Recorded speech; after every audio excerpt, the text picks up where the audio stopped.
Chapter 222. He's really scared after listening to his confidant's explanation.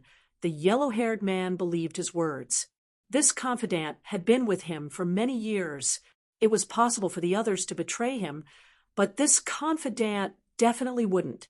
The blonde's face turned ugly. No matter how stupid he was, he knew that the man in front of him was a legendary master. The blonde wasn't a master, but he'd heard of the legendary Sky, Earth Mystic, and Huang masters in the underworld. They were people who could jump on roofs and vault over walls and seal acupuncture points from afar.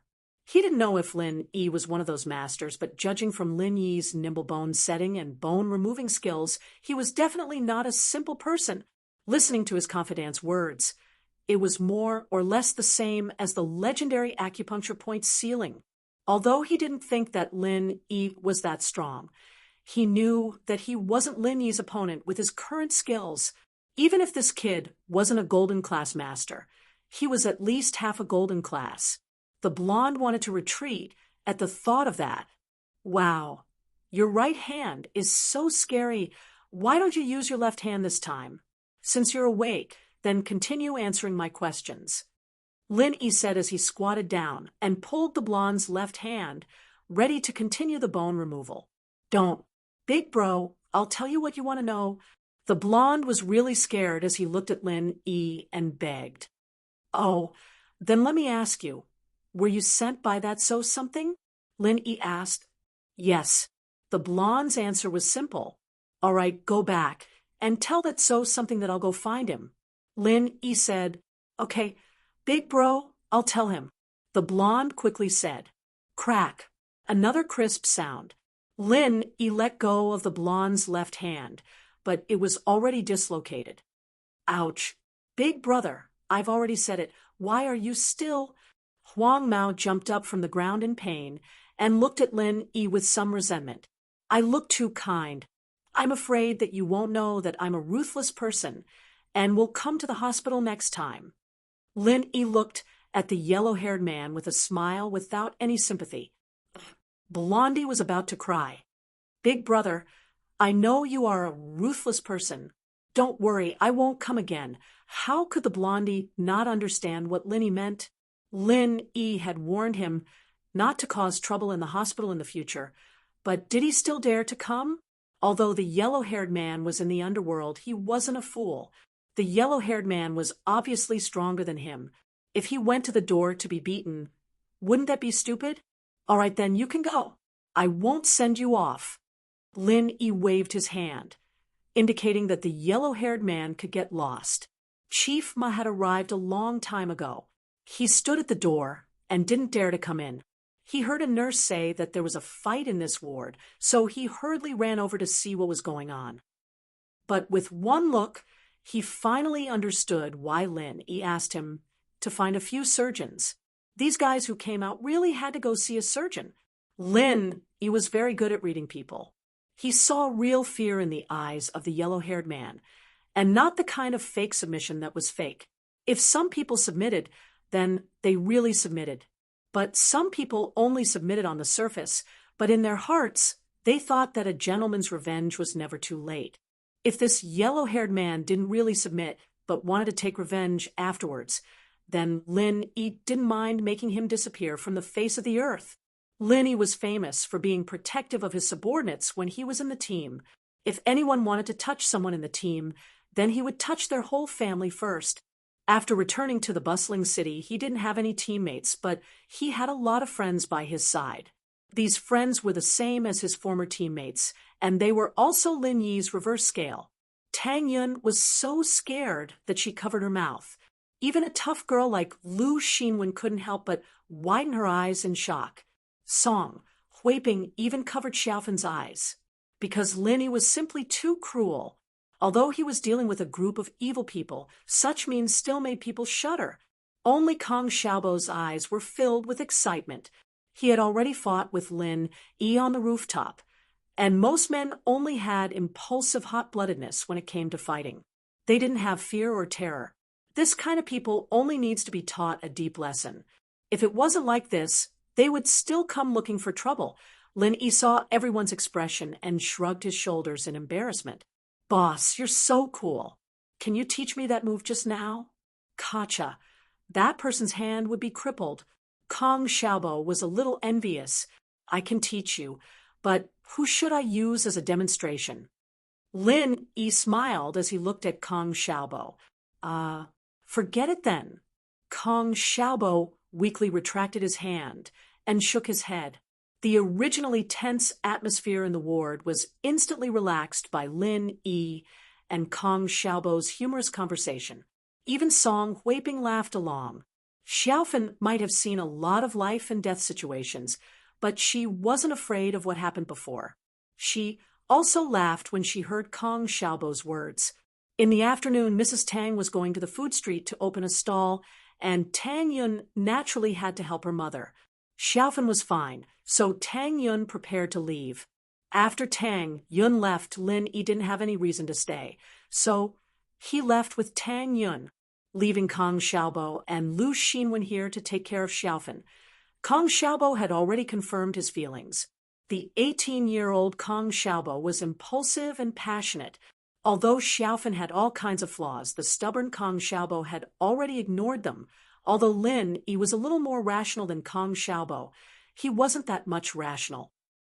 Lin Yi enjoyed the beautiful school life, but the days of living on the edge of a knife were getting further and further away from Lin. Lin Yi smiled as he looked at Tang Yun, who was sitting in the front passenger seat with her head down.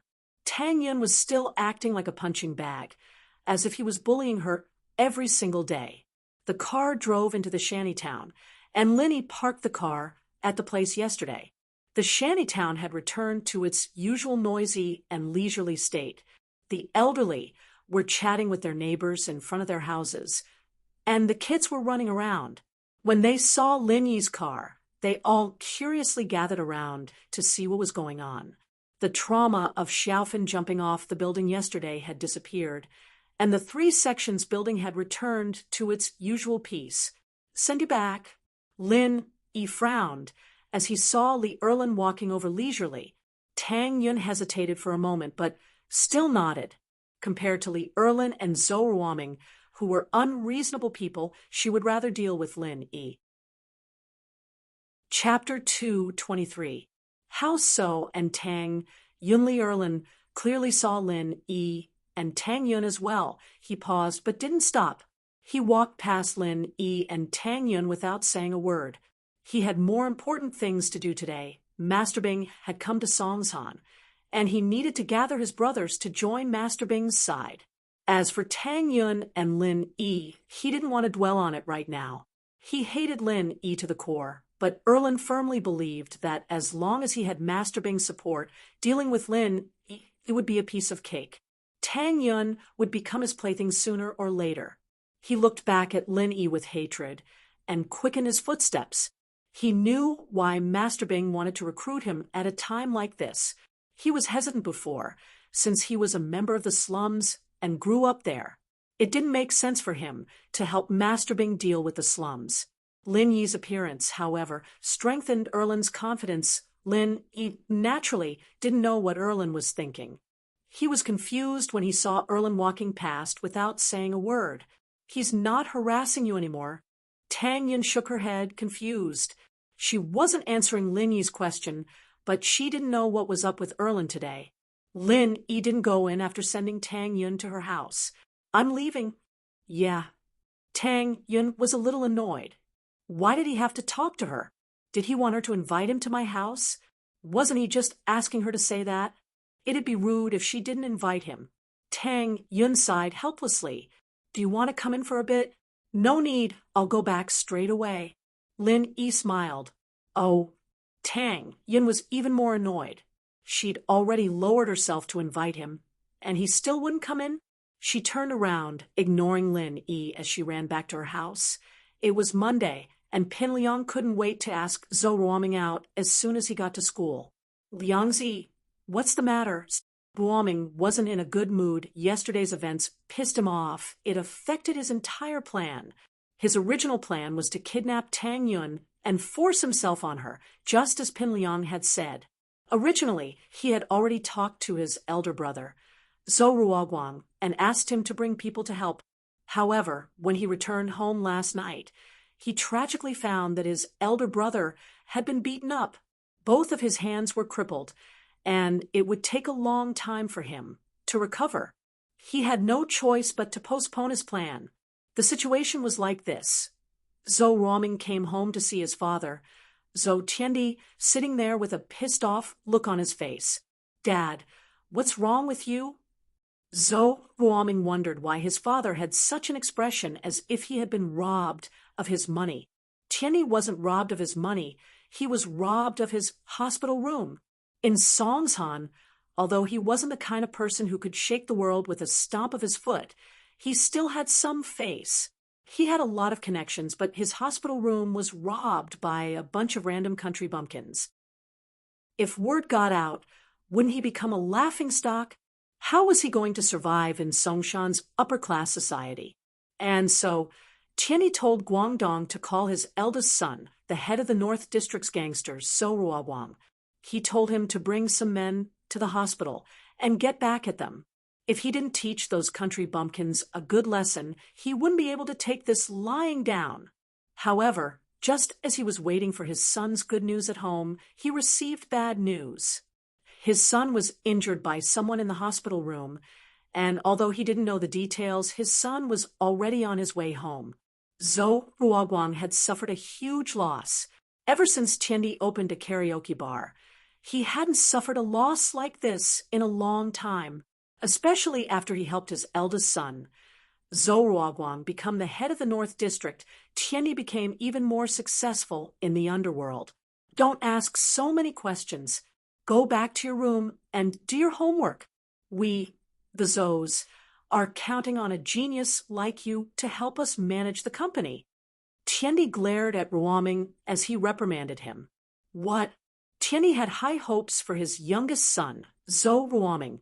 Both he and Zhou Ruoguang were rough people, and both of them had been in the underworld for a long time. They didn't have the time to learn anything, but both of them hoped that Zhou Ruoming would be successful.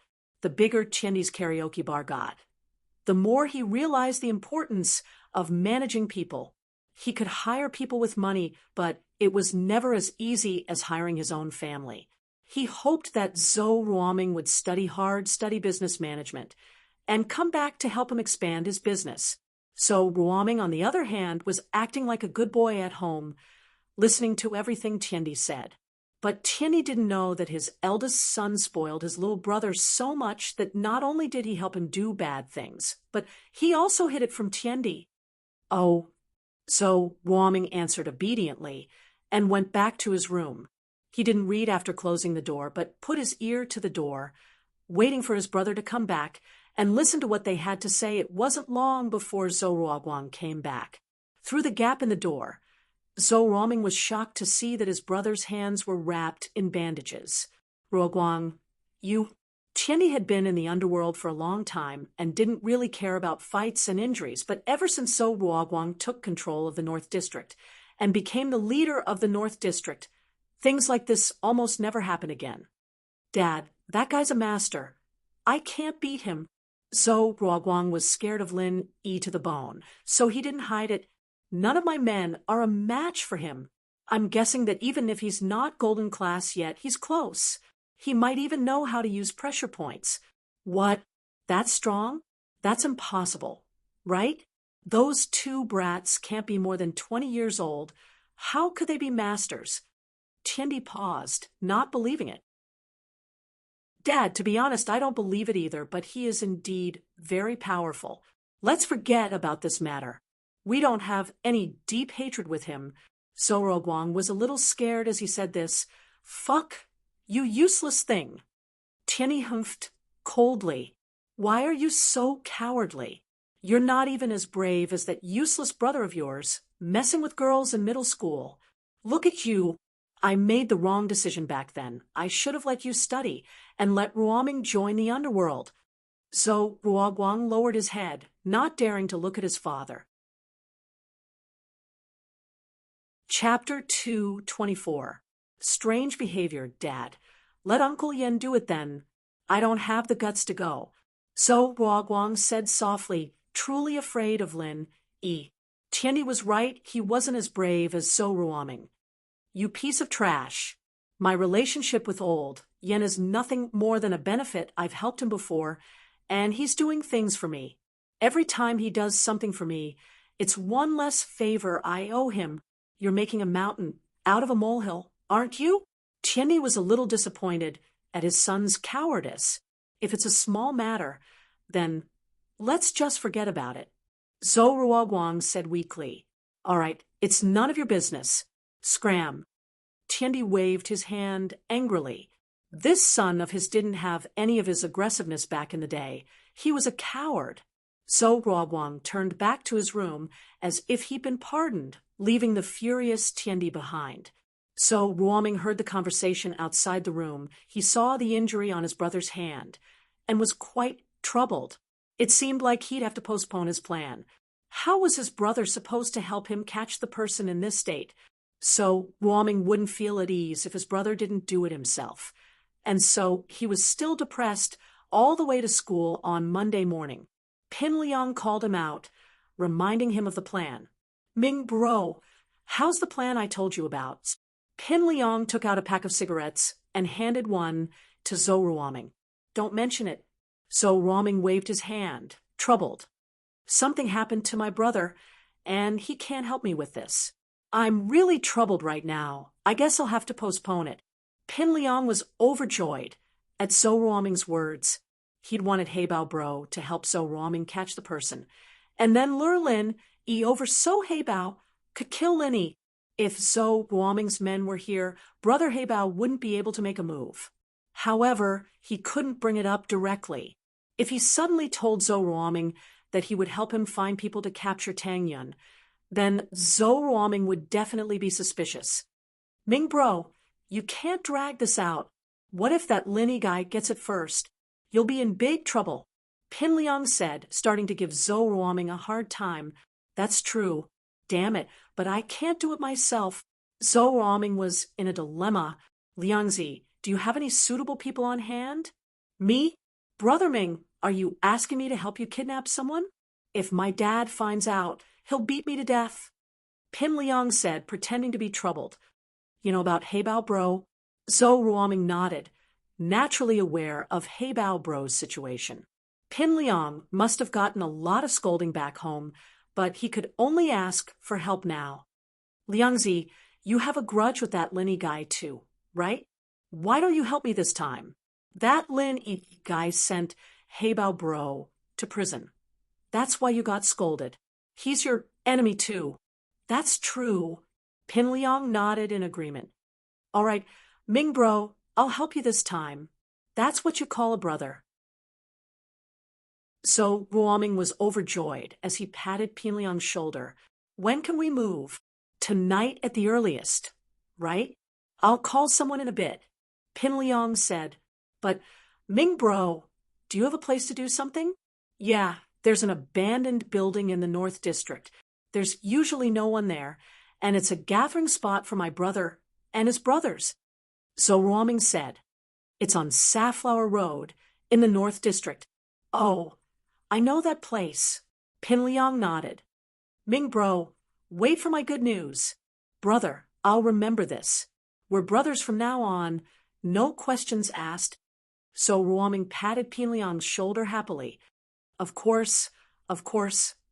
Pin Liang replied before walking towards the school gate, cursing inwardly. Why did he have to thank him for being used as a pawn?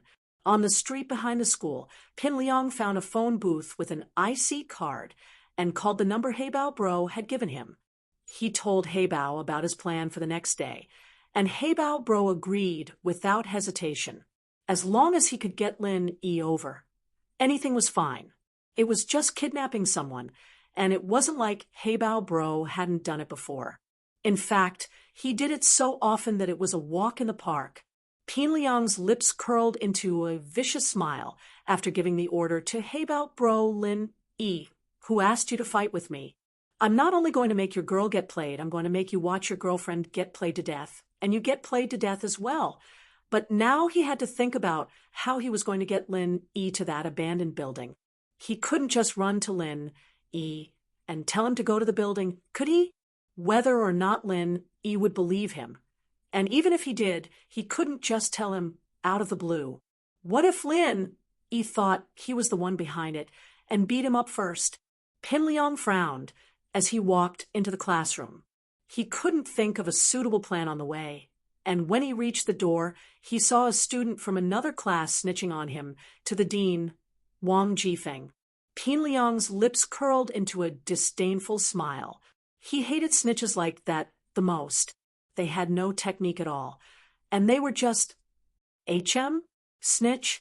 Pin Liang was suddenly enlightened. As if he was suddenly enlightened, he walked over and patted the snitch on the shoulder. Thank you so much, brother. Zhong Pin Liang, what are you doing? Jifeng frowned as he scolded. It's nothing, Mr. Wang. I admire a student like him for being brave enough to snitch. Pin Liang nodded to Wang Jifeng before quickly walking back to the classroom. Wang Jifeng was a little confused. What was wrong with Pin Liang? When did he start admiring students who liked to snitch on others? But Wang Jifeng didn't say anything. After all, Pin Liang didn't do anything out of line. Wang Jifeng didn't say anything because Pin Liang was his uncle, the director of the school. Lin Yi sat at the back of the classroom, bored out of his mind as he listened to Kong Xiaobo talk about fun. Lin Yi yawned when he saw Pin Liang walking towards him. Lin Yi paused. What was the kid doing here? Was he itching for a beating, looking for trouble? Zhang Naipeo and Gao Xiaofu weren't sitting here, so Pin Liang was definitely looking for Lin Yi. As expected, Pin Liang opened his mouth, but Pin Liang's attitude surprised Lin Yi. Lin Yi. Pin Liang greeted him with a smile, trying his best to make his smile look harmless and kind. Chapter 225. What trick? Lin Yi, you sure know how to joke. Pin Liang said with a chuckle as he walked over, plopping down on the seat next to Lin Yi. What do you want? Just say it, if not scram. Lin Yi didn't want to talk to him at all. It was like the guy was having a stroke today. Lin Yi, don't be like that. We had some misunderstandings before, but it's not something that can't be resolved. Pin Liang's words stunned Lin Yi. Misunderstanding? Lin Yi looked at Pin Liang interested. What was up with this guy today? He was smiling like a god just now, and now he was telling him that it was a misunderstanding? Did he hear that right? Was he stupid, or did he have some ulterior motive? Misunderstanding? Pin Liang, you know better than me if it's a misunderstanding or not. Hey Bao's in there. How can it be resolved? Yang Ming said with a half smile. Oh, right. I almost forgot. I think Hey Bao's out. You need to be careful. Don't let him cause you trouble. Ha, Lin Yi, you're such a joke. What does Hey Bao bro have to do with me? Ha, Pin Liang laughed dryly. All right, if you have something to say, then say it. I don't have time for bullshit. Lin Yi frowned. This guy was acting weird. Actually, I have something important to tell you. Pin Liang lowered his voice. It's very important. It concerns the people around you. What is it? Lin Yi was getting impatient. He didn't know what Pin Liang was trying to say. But there was no way Lin Yi was going to believe everything he'd said before. It was all bullshit. I can't tell you right now. How about this? I'll treat you to dinner tonight and tell you in detail. Pin Liang said, Of course, you don't have to come if you really don't want to know. I'm just being nice. Nice? Lin Yi wasn't an idiot. He could tell from Pin Liang's contradictory words that the kid was lying to him. But why was he tricking her? He wants to treat me to a meal? What could Pin Liang possibly have to do with the people around him? Good intentions?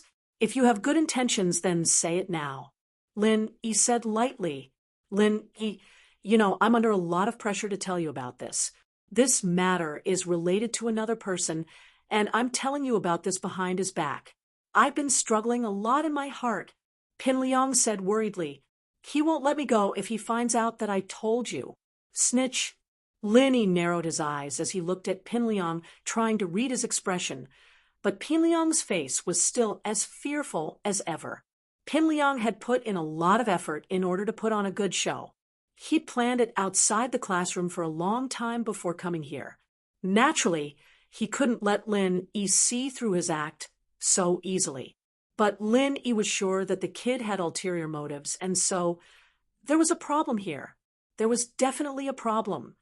I'll tell you the truth.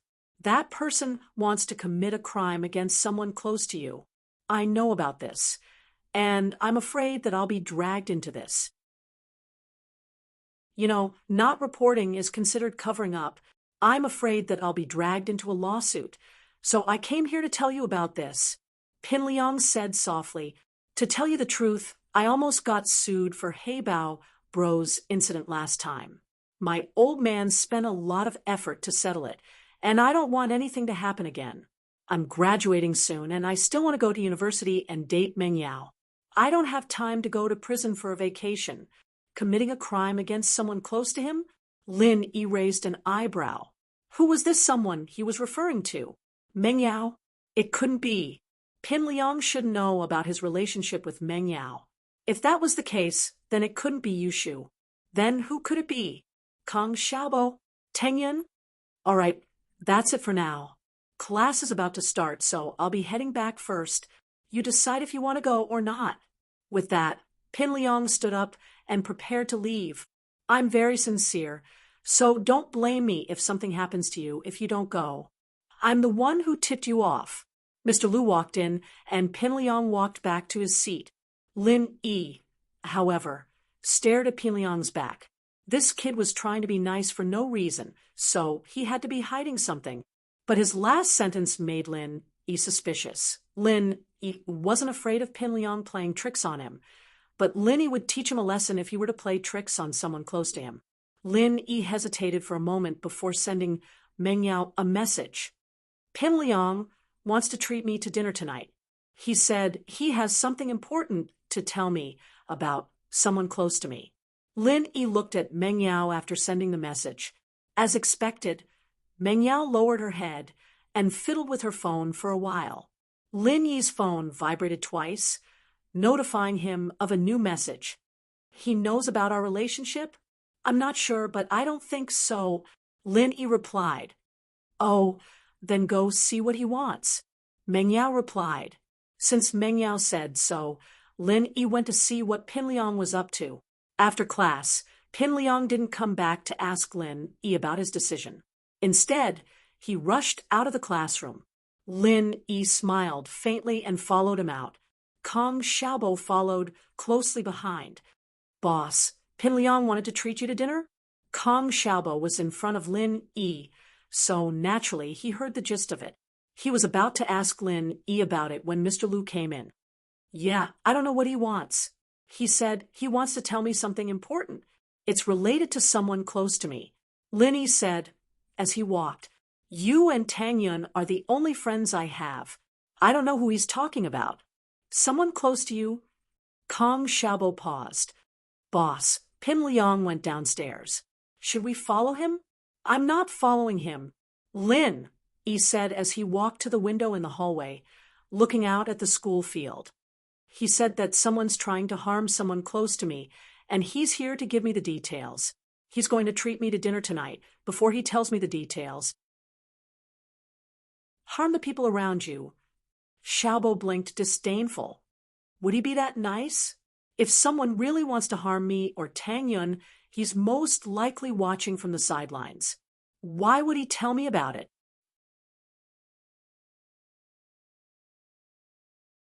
Chapter 226. Boss Lin Yi - Boss. Look, it's Zhong Pingliang and Zhou Ruoming. Kang Xiaobo pointed outside the window, towards the field. Yeah, I see them. Lin Yi's eyes narrowed as he looked at Zhong Pingliang and Kang Xiaobo, but he couldn't see what they were talking about because they were too far away. Zhong Pingliang was definitely up to something.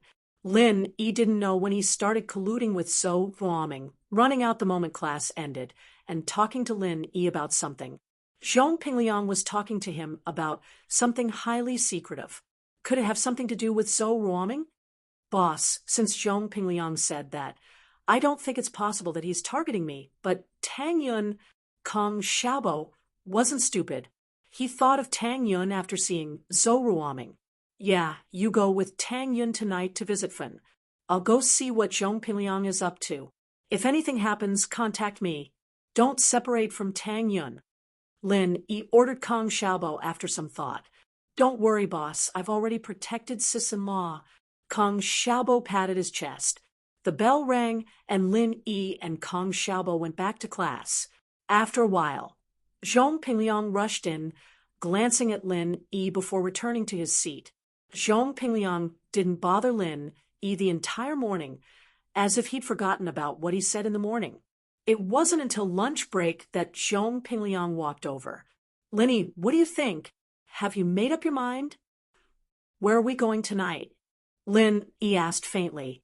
Since he'd decided to see what Zhong Pingliang was up to, Lin Yi didn't decline. Tonight at Liangbai Hotel. Pingliang added, It's my family's business. The bright white hotel was named after Zhong Pingliang and Zhong Fabai, but Zhong Fabai was too creative. The hotel's name was too cool. It sounded like a toothpaste shop. Sure. Lin Yi nodded. But you'd better think carefully. Don't play any tricks. Otherwise, the consequences will be very serious. You can imagine it to your heart's content for the whole afternoon. You can imagine the 10 great punishments of the Qing dynasty. Huh? Of course not. Pingliang laughed dryly. Lin Yi, I'm doing this out of goodwill. Don't take it for granted. I'm sincerely compromising with you. Lin Yi looked at Pingliang, not sure what else he wanted to say. Lin Yi, I know there's a conflict between us, so let's not beat around the bush. Since you understand what's going on with Heibao Bro, I won't say anything more. Pingliang suddenly confessed. I hated you to the core because you kicked me. I wanted to teach you a lesson, but you hit me instead. That's why I wanted Heibao Bro to teach you a lesson, to let you know the consequences of pissing me off. But you didn't just beat Heibao Bro up, you sent him to jail. This shocked and terrified me. Pingliang continued. I'm not an idiot. I hate you, but I know I'm no match for you. The people I find are no match for you, so I don't dare go against you. Just like 2 days ago, when you kicked me to the ground. Do you think I dare say anything? I don't dare. I don't even dare fart. Lin Yi didn't say anything, listening to Pingliang's bullsh, *T. He didn't believe him at all. The kid's eyes were wandering. It was obvious that he was bullsh, *ting. But Lin Yi didn't expose him. He just watched as he continued his act. So, this time, since I know about it, I can't pretend that I don't know. What I said before was a little serious. In fact, I'm not afraid of being implicated. The police will come to me and accuse me of covering up, Pingliang explained. From Heibao Bro's incident. You can see my dad's power, right? Heibao Bro took the blame, and even if the police suspect me, they have no evidence. So, in the same way, even if the police suspect that I didn't report it, they can only suspect me. They don't have evidence, so no one can do anything to me. Lin Yi nodded cooperatively, listening to him continue. I said that before, because I wanted to save some face. I didn't want to lose face in front of you. But now, I'll just tell you the truth. I'm actually afraid of you. I'm afraid that you'll come after me and beat me up. I can't beat you. I'm really afraid of you. That's why I wanted to tell you, so that you wouldn't blame me. Pingliang said, All right, I'm being honest. You won't call me a coward, will you? It had to be said that Pingliang's performance was spectacular, and his words sounded reasonable, but Lin Yi didn't believe him at all. There was no fear in Pingliang's eyes at all. Instead, there was a glimmer of excitement. I see. Lin Yi nodded. I was wondering why you wanted to tell me all of a sudden. You're afraid of me. All right, I'll go with you tonight. All right, Lin Yi. From now on, I'll be your follower. If you need anything, just call me. I'll give you my position as the third of the big four. Pingliang said, As long as you don't cause trouble for me, I'll do whatever you want me to do. Oh, I already have Kong Xiaobo as my follower. You don't need him for now. Lin Yi waved his hand, signaling Pin Liang to leave. All right, Boss Lin Yi. Pin Liang smiled flatteringly as he turned around. The smile on his face disappeared along with it, replaced with the smile of someone who'd succeeded in his scheme. Lin Yi, be happy all you want. I'll be your follower for a few hours. You're going to die soon enough. After Pin Liang left, Kong Xiaobo turned around. Boss, is what he said true? False. Lin Yi answered without hesitation. Do you think his brain got kicked by a donkey? Why would he come here to suck up to you? I think so too. Then there's a problem. Kong Xiaobo nodded. After school, Kong Xiaobo followed Lin Yi's instructions and ran out of the classroom to wait for Tang Yun. Lin Yi, on the other hand, was slowly packing his bag. Pin Liang had already packed it up and was waiting for Lin Yi with a smile on his face. Help me carry it. Lin Yi handed the packed bag to Pin Liang without hesitation. Didn't this guy like to act like a follower? He'd let him. Pin Liang paused for a second before his smile returned. All right, Boss Lin Yi, lead the way.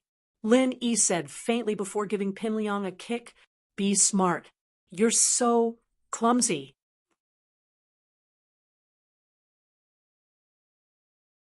Chapter 2:27. Chapter 2:27. Waiting for news what Pin Liang was going to do today was approved by Zhong Fabai, and so Zhong Fabai sent one of his men to drive an Audi and wait for him at the school gates. Boss Linny, please get in. Pin Liang opened the car door and gestured for the driver to get in. The driver of the Audi was acting weird. What was up with Master Zhong today? Why was he acting like a follower? Why was he opening the door for someone else? But Fabai had told him not to ask questions he shouldn't ask and to focus on driving, so the driver pretended like he didn't see anything. Linny got in the car and Pin Liang got in the passenger seat. Master Zhong, where are we going? The driver asked after Pin Liang was seated. Liangbai Hotel, Pin Liang ordered. The driver nodded and started the car, speeding towards their destination. Lin Yi sat in the car, looking bored as he enjoyed the scenery, but in reality, he was watching Pin Liang and the driver's movements. The two didn't do anything out of the ordinary on the way. Liangbai Hotel had a vulgar name, but in reality, it was a very luxurious hotel. It was one of the best hotels in Songshan other than Pingzhan International Hotel. It was a 20-story skyscraper with a fancy parking lot and flower bed in front of it. Lin Yi looked at the size of the restaurant and thought to himself that Pin Liang's family really was rich. Linny bro, this way please. Pin Liang didn't wait for the security guard to open the door and got out of the car first. He opened the door for Lin Yi and stood beside him respectfully. The security guard who came running over was shocked. They knew Pin Liang was Mr. Zhong's son, so why was the young master acting as someone else's follower today? Chun bro, give me the car keys and you can go back. I'll drive later, Pin Liang said to the driver. The driver, naturally, gave the keys to Pin Liang without hesitation and left quickly with a nod. Lin Yi smiled to himself. It seemed like Pin Liang was going to do something behind someone else's back. He didn't trust this driver at all, so Lin Yi raised his guard. There was a waiter leading the way, but Pin Liang still extended his arm respectfully as he walked slowly in front of Lin Yi. Lin Yi didn't pay attention to him. He knew that Pin Liang was just pretending, so he let him be. He wanted to see what this little bastard was up to. They arrived at a private room, and the waiter pushed the door open. Master Zhong, this way, please. Fuck, do you know how to talk? This is Boss Lin Yi. Even I have to call him boss. Are you blind? Pin Liang glared at the waiter. Why was the waiter so blind? Yes, the waiter said quickly. Boss Lin Yi, this way, please. Lin Yi nodded and didn't say anything. He entered the room, and Pin Liang closed the door with a fawning expression. Lin Yi sat down in front of the table and looked at Pin Liang. All right, spit it out if you have something to say. Boss Lin Yi, the food will be here soon. Let's talk while we eat. Pin Liang said flatteringly. He had been waiting for Heibao Bro's text the whole time, but there was no news from Heibao Bro. He could only stall Lin Yi for now. Do what you want. Lin Yi humphed coldly as he looked at Pin Liang's anxious face. He'd watch him continue acting. It wasn't long before the door was pushed open, and a waiter came in with a cart. Plates of delicacies filled the table, and Lin Yi couldn't help but click his tongue. This Zhong Pingliang was really willing to spend so much money, wasn't he? But Lin Yi didn't have any special requirements when it came to food. It was fine as long as he could eat his fill. Pin Liang was a little disappointed that Lin Yi didn't seem to be interested. As far as he was concerned, Lin Yi was a poor student. It was a rare opportunity for him to have a seafood feast like this. Boss Lin Yi, why don't these dishes suit your taste? Pin Liang asked, thinking that Lin Yi didn't like seafood. It's fine. I'll just put up with it. Lin Yi said faintly. Pin Liang was so pissed he wanted to curse at Lin Yi. Put up with it? This table was at least tens of thousands, and he said put up with it? But Pin Liang thought about it. This was Lin Yi's last meal before he died, so he'd just treat it as a hongmen banquet. Ha, if there's anything else you need, Lin Yi boss, just let me know. Do you want some red wine? Eating seafood and drinking red wine is great. No need. I'll just have 2 bowls of rice. Lin Yi waved his hand and interrupted Pin Liang. Wah. Pin Liang froze. He cursed at Lin Yi for wasting food. How could he eat such delicious seafood with rice? Are you kidding me? But Pin Liang still got a waiter and ordered 2 bowls of rice for Lin Yi. Lin Yi didn't hold back after taking the rice. He started gobbling it up, and in the blink of an eye, a table full of delicacies and 2 bowls of rice went into Lin Yi's stomach. It's all right. It's not as good as braised pork. Lin Yi patted his belly and burped. Pin Liang almost rolled his eyes. He should have just treated this poor bastard to braised pork. What a waste of money, and he didn't even get anything out of it. All right, let's get down to business. Now that you're full, it's time to beat someone up. Lin Yi said, as he looked at Pin Liang. Beat someone up? Pin Liang paused. He didn't know what Lin Yi meant. He laughed dryly.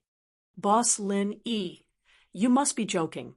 About business, Pin Liang mumbled, but he was panicking inwardly. Lin Yi was eating way too fast.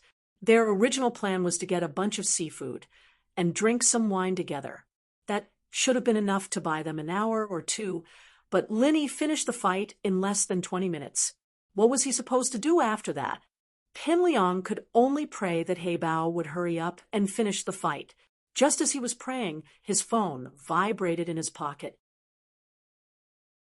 Pin Liang was overjoyed as he took out his phone and looked at it.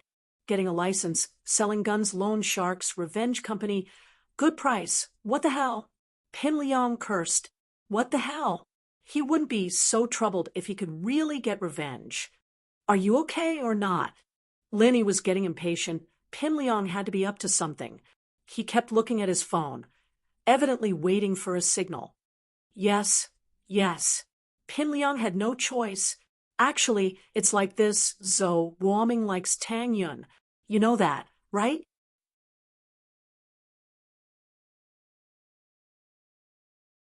Chapter 228. How dare you hit me? Zhou Ruoming knew about our conflict, so he came to me to discuss how to deal with you. Pin Liang nodded. Ah, Lin Yi boss, you won't be angry about what I'm about to say, will you? Pin Liang pretended to be scared. Just say it, don't talk so much point. If it's not your business, I won't bother you. Lin Yi frowned. All right, I just said it casually. Tang Yun's with Lin Yi, so you won't have a chance anymore. Might as well force yourself on her. Pin Liang didn't see any change in Lin Yi's expression before continuing. What I didn't expect was that my words actually reminded that Zhou Ruoming, saying that it wasn't too late for him to force himself on Tang Yun, and that she'd follow him as long as he got on top of her. I was afraid of Zhou Ruoming's power, so I could only say yes.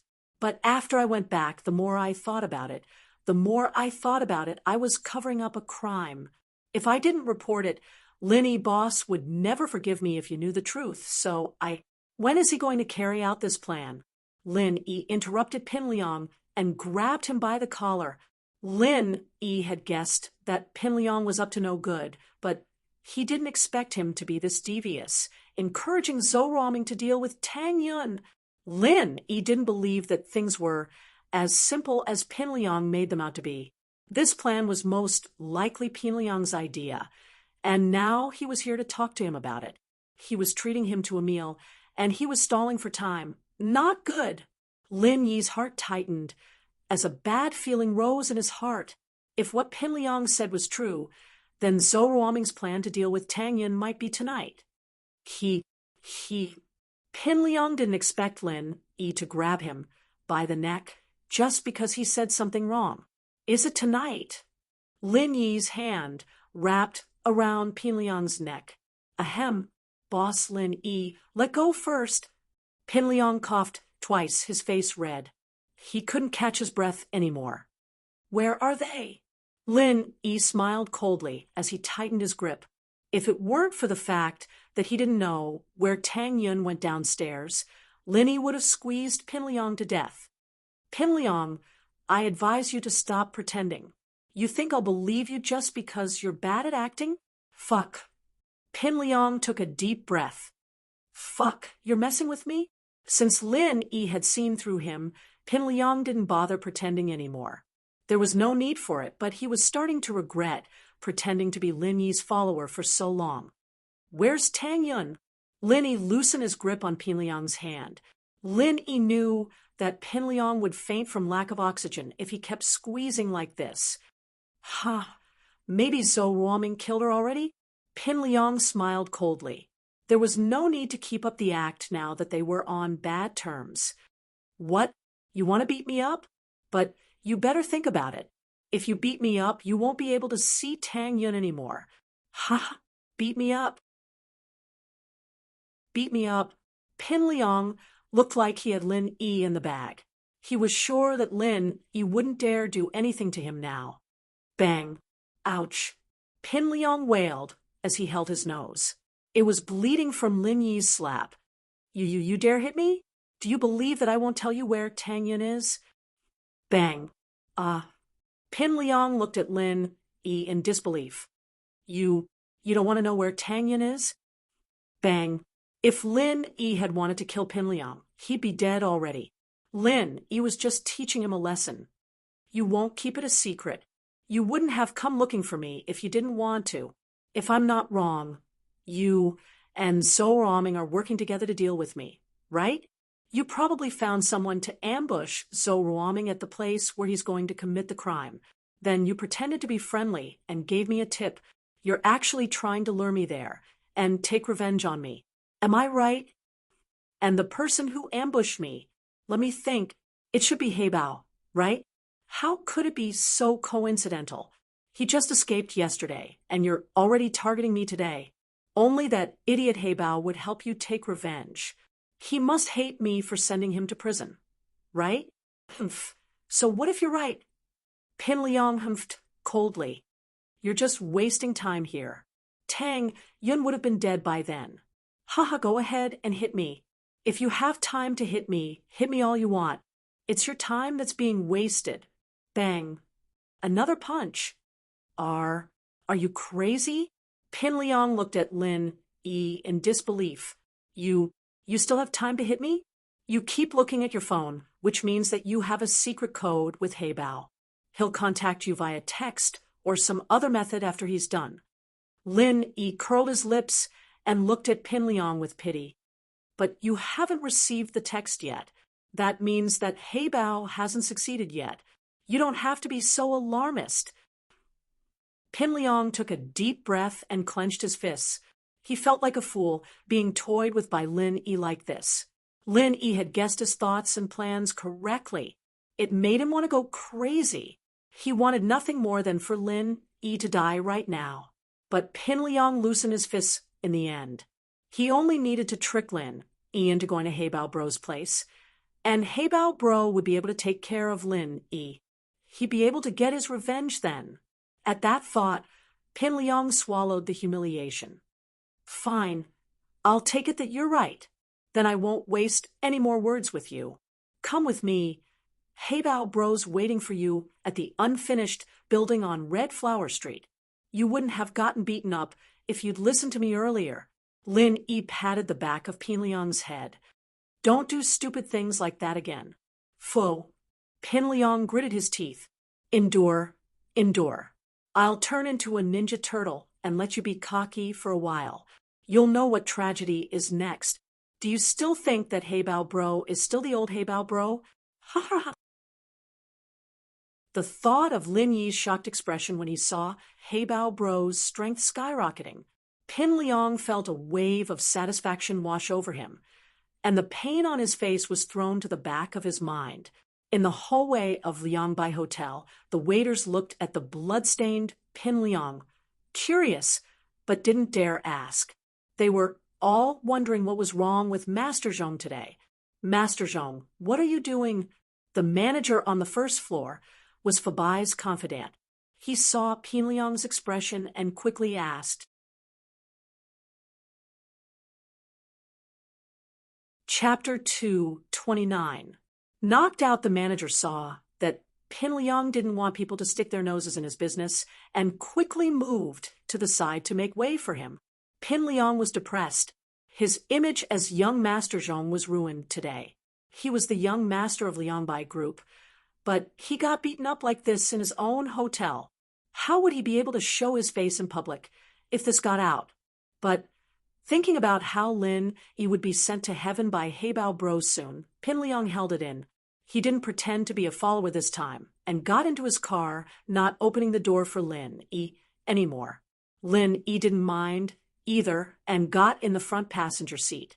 Now that he'd made things clear with Lin Yi, Pin Liang didn't care if Heibao got what he wanted or not. Even if he didn't, it didn't matter if Lin Yi stopped so Ruoming. It was a bit of a shame that he couldn't let Lin Yi die in pain, but there was nothing he could do about it now.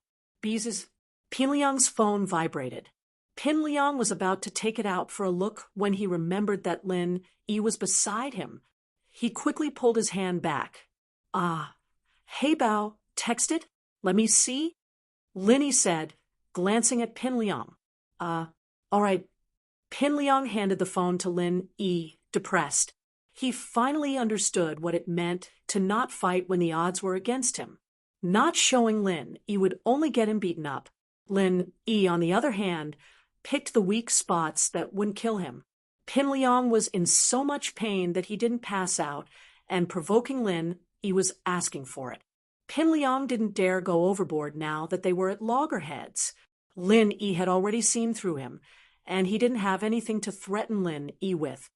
It's done. There were only a few words on the phone screen, but Lin Yi was sure that it was a message from Black Panther. Drive faster, Lin Yi said as he tossed Pin Liang's phone onto the driver's seat. Pin Liang wanted to buy some time, but he was afraid that Lin Yi wouldn't be happy. He stepped on the gas pedal. It was past rush hour anyway, and there weren't many cars on the road. "So Ruoming?" A hoarse voice came from the other side of the phone. "I am. May I know if you're one of Master Zhong's men?" So Ruoming had been waiting for Pin Liang's men to contact him. "Yes, I have arrived at the unfinished building." "Where are you?" the man asked. "I'm nearby," So Ruoming said. "Okay, I'll wait for you in front of the unfinished building." The other party hung up the phone without waiting for Zhou Ruoming to say anything.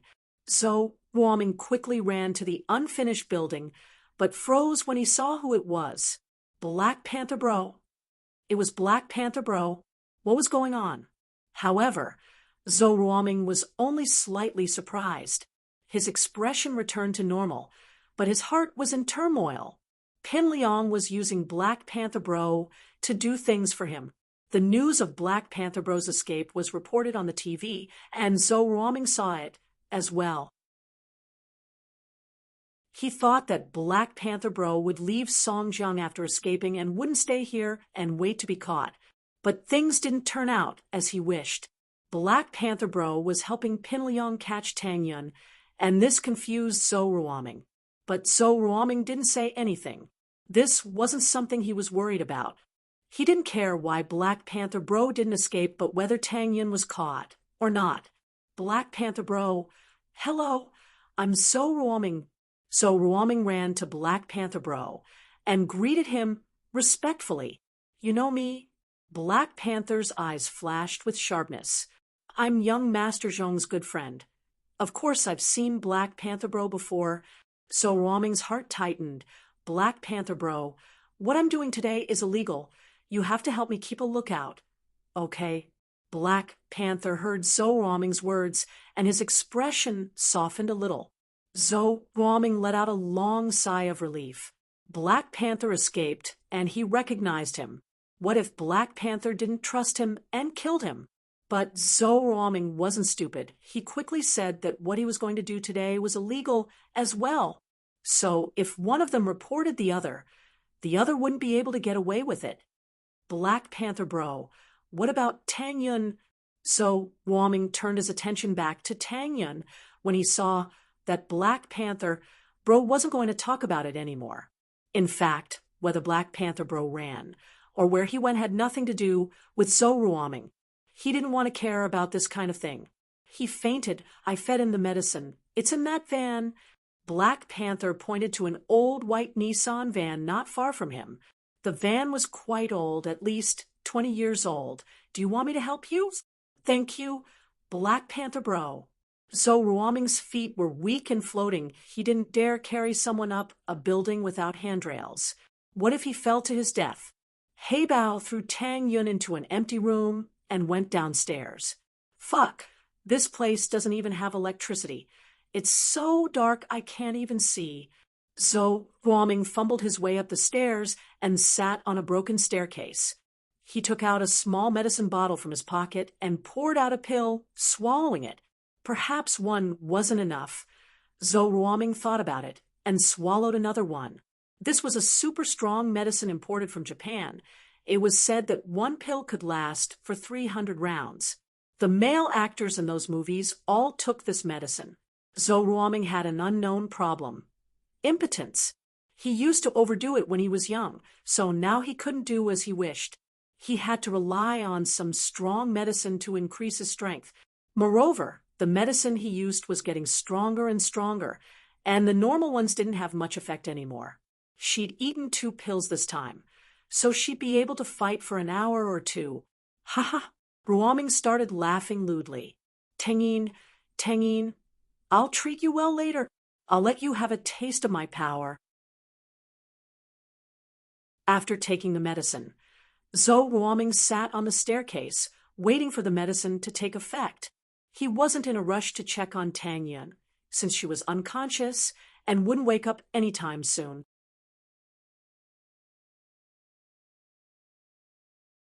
Chapter 230. You cheated Lin. He didn't need the kid for the time being, so he knocked him out without hesitation. Lin, he didn't get out of the van, but sat in it and observed the surroundings. Lin Yi, get out. A person got out of the van and stood not too far from Lin Yi's car. It was He Bao. Lin Yi had guessed correctly. Golden class late phase peak. Lin Yi frowned. It was one of Lin Yi's golden fingers to be able to see through a person's true strength, but Lin Yi was still confused as to how He Bao could suddenly go from a person who didn't have much strength to a golden class late phase peak. Lin Yi wanted to wait a bit longer, but Tang Yun was still on top of the building. Lin Yi had no choice but to get out of the car. He had to take care of He Bao as soon as possible, or Tang Yun would be in danger. Lin Yi, you didn't expect this, did you? I escaped from the police? He Bao looked at Lin Yi like he was a lamb waiting to be slaughtered, his eyes bloodthirsty. Yeah, I didn't expect this. Lin Yi nodded. But there are some things you wouldn't expect. What do you mean? He Bao paused. I'm actually a golden class early phase master. Lin Yi's aura burst out of his body as he spoke, suppressing his strength to the early phase of the golden class. HM? He Bao paused, but then laughed mockingly. He didn't know how strong Lin Yi was before he became a golden class late phase peak. He only thought that Lin Yi was just a bit stronger than a normal person. But now he found out that Lin Yi was a golden class master as well. But early phase golden class was nothing in Heibao's eyes. He had the strength of a golden class late phase peak, and early phase golden class was like an adult looking at a newborn baby. "What are you laughing at?" Lin Yi asked calmly. "Haven't you heard of the division of strength in Jianghu? Heaven, Earth, Xian, and Huang. Although the Huang class is the weakest, it's enough to dominate the city. The early phase of the Huang class is equivalent to the strength of the special forces." "Haha, of course I know." When Black Leopard heard Lin Yi's words, he almost burst out laughing. "With your strength, you still want to show off in front of me? Do you think you are very powerful? Since you know, why are you still standing here? Do you want me, an early phase golden class master, to send you to heaven?" Lin Yi said, casually. "Ha!" Heibao smiled again, very brightly. He really didn't know what arrogance was. An early phase golden class was already this arrogant. "Well, then let me see how powerful you, an early phase golden class master, are." Lin Yi's attitude today was very unusual, and it was different from Lin Yi's usual style of doing things. If Heibao knew Lin Yi's temperament, he would definitely feel that something was wrong today. Lin Yi, who was always not very flamboyant, became arrogant today, but Heibao didn't know, so he felt that Lin Yi was an egomaniac. "Come on." Lin Yi looked at Heibao with disdain. "I'll let you see the strength of an early phase golden class." Lin Yi put on a contemptuous posture, facing Lin Yi's disdainful attitude.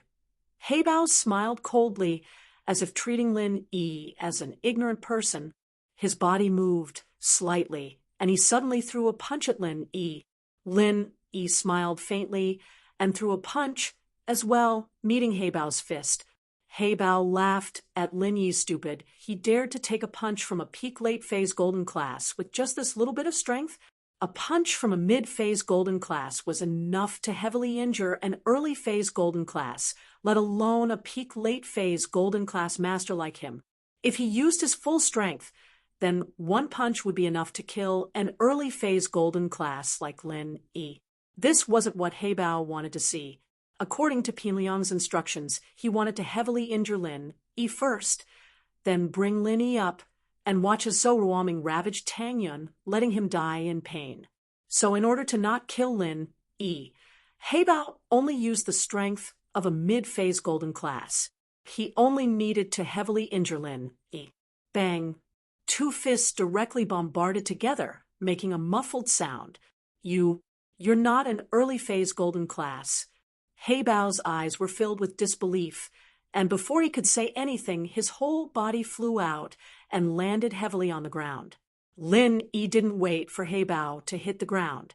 He flashed in front of Heibao and stepped on his chest. Crack! Several ribs broke. Lin Yi kicked him a few more times, and Heibao's eyes rolled back, and he fainted. Before he fainted, he said in pain, You cheated." Lin Yi curled his lips. "My master said that a qualified assassin will do whatever it takes." In Lin Yi's eyes, there were no rules at all. As long as he could achieve his goal, it was enough. Talking about rules with an assassin was bullshit. If Lin Yi had revealed the strength of a late-phase golden class like Heibao from the start, Heibao wouldn't have been so careless, and he wouldn't have only used the strength of a mid-phase golden class when he punched. Although Lin Yi was proficient in assassination and had the art of dragon mastery, it wasn't impossible for him to defeat Heibao. It was just a matter of time. But the problem was that Lin Yi didn't have that much time. Tang Yun was upstairs, and Lin Yi didn't have that much time to waste with Heibao. So Lin Yi decided to use a trick, and the idiot Heibao actually fell for it. This IQ. Man, Lin Yi was a little worried. This kind of opportunistic method was a bit despicable, but Lin Yi didn't care about it anymore under the influence of his master and old Lin, two even more shameless guys. Lin Yi looked at Heibao and turned towards Pinliang Zhaodi. If it weren't for the fact that Pinliang and Zhou Ruoming both knew about this, Lin Yi wouldn't mind letting Heibao transmigrate. But since Pin Liang and Zhou Ruoming couldn't kill Heibao right now, Lin Yi couldn't kill Heibao either. Even so, Heibao was already a cripple, and he'd just take it as Ling Shan getting off easy.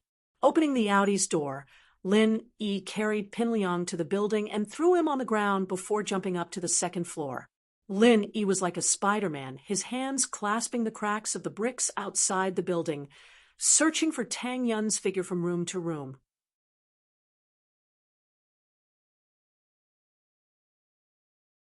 Chapter 231. How to solve it. Tang Yun's clothes were still intact, and there was only Tang Yun in the room. Lin Yi didn't know what Zhou Ruoming was up to. It had been a long time, but Lin Yi didn't have the time to care about him. He jumped into the room. Lin Yi picked Tang Yun up from the ground and checked her breathing. It was a little rushed. Lin Yi frowned. Could it be Lin Yi was just about to check on Tang Yun's condition when he heard Zhou Ruoming's whining voice from the corridor not far from the room. Fuck, I took 2 pills, and there's still no reaction. It looks like I have to take another one. I don't know if Tang Yun's side is affected yet. I don't want to be unable to cooperate when the time comes. As expected, the kid fed Tang Yun something. Lin Yi jumped down from the window with Tang Yun in his arms. He glanced at Pin Liang on the ground, and an evil smile appeared on his face. Lin Yi put Tang Yun in Heibao's van before grabbing Pin Liang and jumping up to the window. He threw Pin Liang on the ground and positioned him in between Tang Yun and Tang Yun. After doing all this, Lin Yi quickly returned downstairs to Heibao's side. Lin Yi hesitated for a moment and threw Heibao in the back of the van. He was not at ease and hit several acupuncture points on his body. This time, Heibao might not wake up for 2 or 3 hours. Lin Yi naturally wouldn't stay here. He drove Heibao's van and wanted to find a quiet place to check on Tang Yun. If Lin Yi's guess was correct, Tang Yun was drugged with a strong aphrodisiac effect. The car hadn't gone far when Tang Yun's body moved. Hot. So hot. Tang Yun woke up. Lin Yi glanced at Tang Yun, who was in the passenger seat. He didn't know if she was awake or in a half-conscious state, but her body was wriggling on the seat as if she was in great pain. Tang Yun? Lin Yi tried calling her name. Yeah, hot. I'm so hot. Tang Yun responded subconsciously when she heard Lin Yi's voice, but her body was still squirming uncontrollably. I'm so hot. So hot. Lin Yi sighed and stopped the car in a small alley. Tang Yun seemed to have woken up already and had some consciousness. She wasn't completely unconscious. As skilled as Master Lin was, there was nothing he could do. His old comrades were all men, and it was almost impossible for them to be drugged. As a result, Lin Yi didn't even bother researching how to deal with it. He didn't have enough time to do that. He scratched his head as he looked at Tang Yun's blushing cheeks. He couldn't help but gulp. Don't tempt me, little girl. It's hot. It seemed like the medicine was starting to take effect. As Tang Yun started to pull up her clothes, Lin Yi jumped in fright. He turned to Tang Yun. Hey, what are you doing? Hot. Help me. Tang Yun didn't listen to Lin Yi. Instead, she started asking for help from Lin Yi. Her hands didn't stop moving. It wasn't easy to unbutton her clothes, so Tang Yun just pulled at it. She tore off her short-sleeved school uniform, revealing the tank top underneath. Tang Yun's strength surprised Lin Yi, but at the same time, the fire Lin Yi had been suppressing flared up once more. Although Lin Yi wasn't a gentleman, he didn't want to take advantage of Tang Yun in a situation like this. With Tang Yun's personality, she probably wouldn't blame him, but she probably wouldn't care about him anymore. As Lin Yi was thinking about it, Tang Yun jumped up from the passenger seat and threw herself at Lin Yi. Tang Yun, calm down. Lin Yi knew that he had to go to the hospital. Lin Yi thought that it wouldn't look good for a girl like Tang Yun to go to the hospital. But now he couldn't care less. Hug me. I'm so hot. Hug me. Tang Yun looked at Lin Yi in a daze. She reached out to pull at Lin Yi's clothes. Fuck. Lin Yi pushed Tang Yun away. Wasn't she asking him to make a mistake? Hey, Jiao Lao, are you there? I've always been by your side. I've never gone far, Jiao Lao said. Lin Yi was speechless. Are you singing a legend? What's a legend? Jiao Lao asked. It's fine. Lin Yi didn't have time to waste with Jiao Yazi. Jiao Lao, she's been drugged. Do you have a solution? A solution. Let me think. Jiao Yazi fell into deep thought. A long time ago, I helped Master solve a similar problem. What method did I use? Although Lin Yi was anxious, he didn't rush Jiao Yazi after hearing that he had a solution. He let Tang Yun kiss, hug, and tear at his clothes. Oh, I remember now. No, you guys practice different mental cultivation methods, Elder Jiao said in realization. There's no other way. Lin Yi was speechless. Yes, the one you practice will work. You just need to use the arts on these acupuncture points, and your energy will enter her body. You'll be able to solve the problem, Jiao Yazi said. Elder Jiao said, I think I told you before that the energy in your body is omnipotent. You forgot. How would I know that energy can be used to do this? Lin Yi smiled bitterly. Elder Jiao, tell me what to do. I can't take it anymore. I might not be able to hold it for much longer. Jiao Yazi told Lin Yi the names of the acupuncture points. Lin Yi started using the art of dragon mastery. The energy in his body was channeled into Tang Yun's body by Lin Yi. After a while, Tang Yun's body was covered in steam. Half an hour later, Lin Yi breathed a sigh of relief. Tang Yun had completely calmed down. Her face was red as she laid on the passenger seat, asleep. Her breathing was stable as well, not as hurried as before. Phew, Lin Yi let out a long breath. I didn't think that curing the poison would take up so much energy. Lin Yi didn't expect that half of the energy in his body would be used up just to cure the medicine, and he was starting to show signs of tiredness. Your level is too low, Jiao Yazi said coldly. Uncle doesn't need to use any energy to do this. Lin Yi rolled his eyes and ignored Jiao Yazi. Jiao Lao already looked like a master. What kind of master was his uncle? He kept comparing himself to his martial uncle. Wasn't that just humiliating him?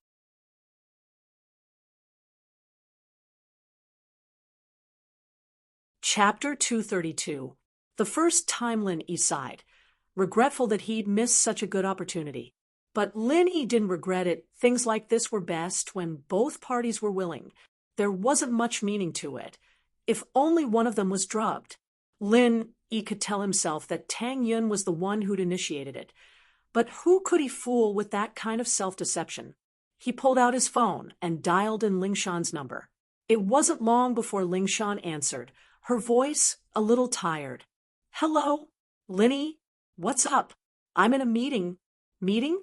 So late? Lin Yi blinked. He'd wanted Ling Shan to come pick Heibao up, but Lin Yi didn't have a place to deal with him. Isn't it because of Heibao? He's a dangerous man, and if we don't arrest him soon, he'll be a threat to society. Ling Shan said, Right, you didn't tell me what you wanted. I'll be hanging up if there's nothing else. Oh, then you don't need to continue the meeting then. Just dismiss them.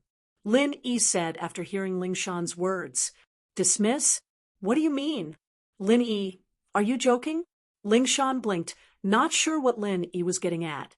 Heibao's here? Take him back. Lin Yi said, Heibao, he's here? You found him? You haven't fought him yet, have you? Keep an eye on him. I'll bring some people over right away. Ling Shan said happily before instructing Lin Yi. Don't worry, I beat him half-crippled. He's in the back of my car. Lin Yi said, half-crippled? Ling Shan was suspicious. Isn't he golden class late phase peak? Why is he crippled? It wasn't that Ling Shan didn't believe in Lin Yi's strength. Peng Zhan had asked Lin Yi to protect Meng Yao, and that meant that he wasn't a simple fighter. But even if he wasn't a simple fighter, a golden class late phase peak wasn't something that could be easily dealt with. I don't know. I probably dropped a level. Lin Yi naturally wouldn't talk about his own matters. In this place, it was better for Lin Yi to keep a low profile. Lose levels? Ling Shan opened her mouth but didn't say anything, because what Lin Yi said wasn't unreasonable. Since He Bao could quickly improve his strength to the peak of the late phase of the golden class, it was also possible that he could fall back to his original level in an instant. Then where are you? I'll come over now. Let me see. I am at the entrance of the alley opposite Komatsu convenience store. Linny looked at the landmark nearby. Little Pine convenience store? Ling Shan frowned, evidently not familiar with small stores like this. But as soon as Ling Shan finished speaking, a colleague knew the location. I know Komatsu convenience store. It's downstairs from my aunt's house. Ling Shan turned to Lin Yi. Then wait for me. I'll be right there. Come by yourself. Hurry up, I have other things to do. Linny said and hung up. He turned his head to see Tang Yin looking at him with her eyes wide open. Linny jumped. Since when did Tang Yin wake up? You're awake? Yeah.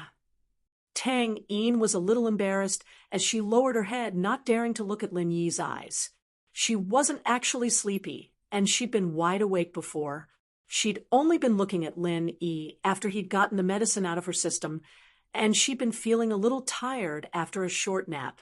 She heard that Lin Yi was talking on the phone, so she didn't disturb him. She didn't think that Lin Yi would look at her right after hanging up. It made her a little nervous, and her face heated up as she remembered what happened earlier. Zhou Ruoming's medicine was imported, the latest technological product. After ingesting it, the person would have some sort of desire, but it wouldn't affect their consciousness. In other words, the person would always be in a conscious state. Tang Yin remembered everything she said and did, and now that she thought about it, she was the one who did such an embarrassing thing. She couldn't face Lin Yi anymore. She wanted to dig a hole in the ground and hide in it. Ha! Lin Yi smiled. How do you feel? Do you feel uncomfortable anywhere? Hearing that Lin Yi cared about her and didn't tease her or mention what happened before, Tang Yin felt relieved. She shook her head slightly, indicating that she was fine. Thank you. Tang Yin didn't know how to express her feelings. She was shy, grateful, and a little annoyed. She sent herself to him, and Lin Yi didn't want her. What was he thinking? Didn't he like her? It was such a good opportunity, and he didn't do anything to her. Was he different from people like Zhou Ruoming? He didn't just want her body, or was she not attractive enough for him? Tang Yin started to worry as she thought about it. You're welcome, Lin Yi smiled. Wait a bit, I'll send you home. Okay. Tang Yin didn't ask what Lin Yi was going to do, but she heard that Lin Yi was talking on the phone. He was probably waiting for someone. The car fell into silence. Lin Yi didn't say anything, and Tang Yin didn't say anything either. The two just sat there quietly. Lin Yi, Tang Yin pursed her lips and finally mustered up the courage to ask the question in her heart. Why did you reject it just now? Huh? Lin Yi paused. Why did he reject it? Tang Yin actually asked him this question? Did she want him to accept it instead of rejecting it? I mean, don't you like me? If you didn't reject me just now, if we did that, then I would have become your girlfriend too? Tang Yun was panicking as she tried to explain herself. Lin Yi suddenly reached out and touched Tang Yin's hair. You got the order wrong. Tang Yin's body stiffened, but she didn't move away. She let Lin Yi put his hand on her head. What? You became my girlfriend first, then we can do that. Lin Yi smiled. I'm a person with strong principles. Oh. Tang Yi nodded, not really understanding. She touched Lin Yi's hand again. Don't touch my head. It's your fault if I don't grow taller. That was what Tang Yin said, but her heart was in turmoil. Had she misunderstood Lin Yi all this time? Was there a fundamental difference between him and Zhou Ruoming and the others? Lin Yi smiled. It was the first time Tang Yin acted like a spoiled child in front of him. It was a memorable day. You're tall enough. No one would want you if you got any taller, Linny teased. Then, isn't there still you? Tang Yin didn't know why she said something so bold. She lowered her head after saying it, not daring to look at Lin Yi.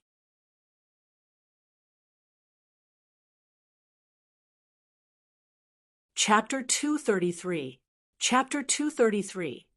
Heart grows closer. A police car's horn sounded from afar, and Lin Yi could see blue and red lights flashing. Lingshan must have brought people over. Stay in the car, and don't go out. I'll be back in a bit. Linny said, Okay. Tang Yin nodded obediently, not arguing with Lin Yi. Lin Yi got off the car and opened the back door, pulling Heibao out. Lingshan was driving a Jinbei police car, not the cheetah she'd been driving. This car was evidently the type used for escorting suspects. Lingshan spotted Lin Yi right away, stopping the car in front of him. She'd heard Lin Yi say that he'd captured Heibao and beaten him to a pulp, but seeing Lin Yi holding Heibao like that still made her mouth drop into an O shape. You came alone, right? Lin Yi only relaxed after seeing that there was no one else in the car. Lingshan was one of the few people who knew about him, after all, and Lin Yi didn't plan on letting more people know about him. You caught him just like that? Lingshan nodded as she got off the car, looking at Heibao in Lin Yi's hands in surprise. Then how am I supposed to catch him? Lin Yi tossed Heibao on the ground. All right, I've given him to you. I'm leaving. With that, Lin Yi turned around and walked back to the van. Wait, you still have to come back with me for a statement. Lingshan called out to Lin Yi. Make one up yourself. Lin Yi didn't even turn around. I'll give all the credit to you. Just say you caught him yourself. It has nothing to do with me. Lingshan was pissed, but this credit. Lingshan knew that catching Heibao was a huge achievement, no less than catching the bank robbers.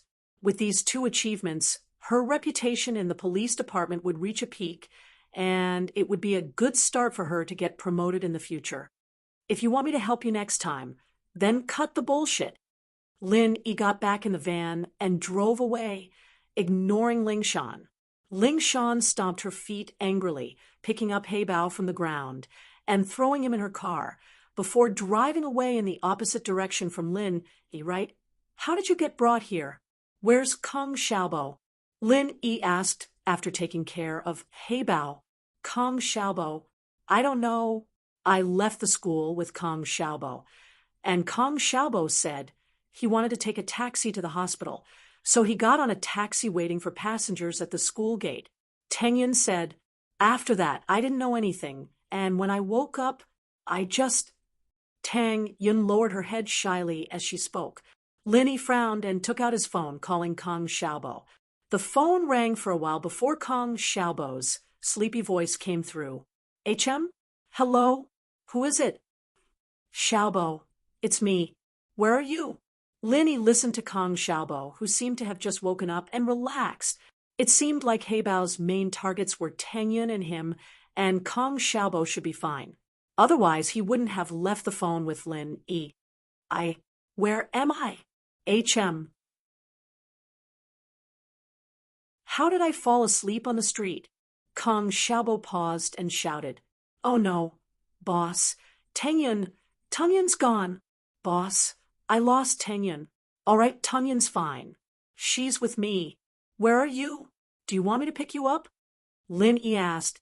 I don't know where this is. It's a small street. Wait for me. Kong Xiaobo said sleepily. I took a taxi to the hospital with Tang Yin after school, and then I fell asleep. I just woke up now. Lin Yi was speechless. All right, take a taxi home first. We'll talk tomorrow. All right, I'm still a little dizzy. I'm relieved that Tang Yin's fine. See you tomorrow. Kong Xiaobo was still in a daze. Lin Yi hung up the phone with a bitter smile. He looked at Tang Yin. You guys might have been drugged, and Kong Xiaobo was thrown on the side of the road. Yes, Tang Yin didn't know who it was that wanted to do this to her. She was scared just thinking about it. If it wasn't for Lin Yi's timely appearance, she would have been It's so wrong. Lin Yi said, I'll let him have it easy today. I'll deal with him later. Ling Shan knew a bit about what happened today from Heibao, so Lin Yi couldn't just kill So Ruoming right away. But that didn't mean he couldn't do it in the future. After this incident, making him disappear from the face of the earth was a simple matter for Lin Yi. So Ruoming, Tang Yin repeated the name a little absent-mindedly before lowering her head and starting to cry. Tang Yin, what's wrong? Lin Yi jumped. He didn't expect Tang Yin to cry like that without any warning. It's nothing to do with you. I just want to cry. Tang Yin's voice was choking. Why did they bully me? Why? Just because my family's poor, so I'm easy to bully? Lin Yi sighed softly. Tang Yin's heart must have been suppressing this for a long time, and it only exploded today. This was a young girl complaining about the unfairness of her life. Wasn't Tang Yin's family the same? Mother and daughter were bullied even when they had a barbecue stall. What about other things? It was the same in school. Why would So Ruoming go after Tang Yin instead of Meng Yao and Yushu? He knew that nothing would happen if he bullied Tang Yin, but if he bullied Meng Yao and Yushu, things would get out of hand. It won't happen again. Lin Yi patted Tang Yin's shoulder. He wanted to hug her, but hesitated. Just as he was hesitating, Tang Yin leaned into Lin Yi's embrace and started sobbing. Ha! Lin Yi didn't reject this time. He hugged Tang Yin's shoulder and let her cry in his arms. Perhaps Tang Yin didn't think that much. She just wanted someone to cry on, indeed. Tang Yin didn't think too much at the moment. Leaning into Lin Yi's embrace was just to make herself feel more at ease. I'll send you home? Lin Yi asked after Tang Yin calmed down. Tang Yin was startled as she broke free from Lin Yi's arms abruptly, turning her head away in embarrassment as she let out a soft "N." Lin Yi smiled, started the car, and drove towards the slums.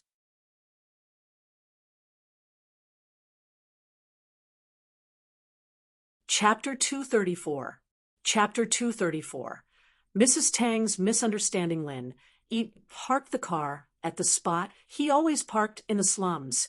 Then, I'll be leaving? Tang Yun was still a little embarrassed to face Lin Yi. Her crazy actions made her feel ashamed. I'll drive you. Lin Yi locked the car and got off with Tang Yun.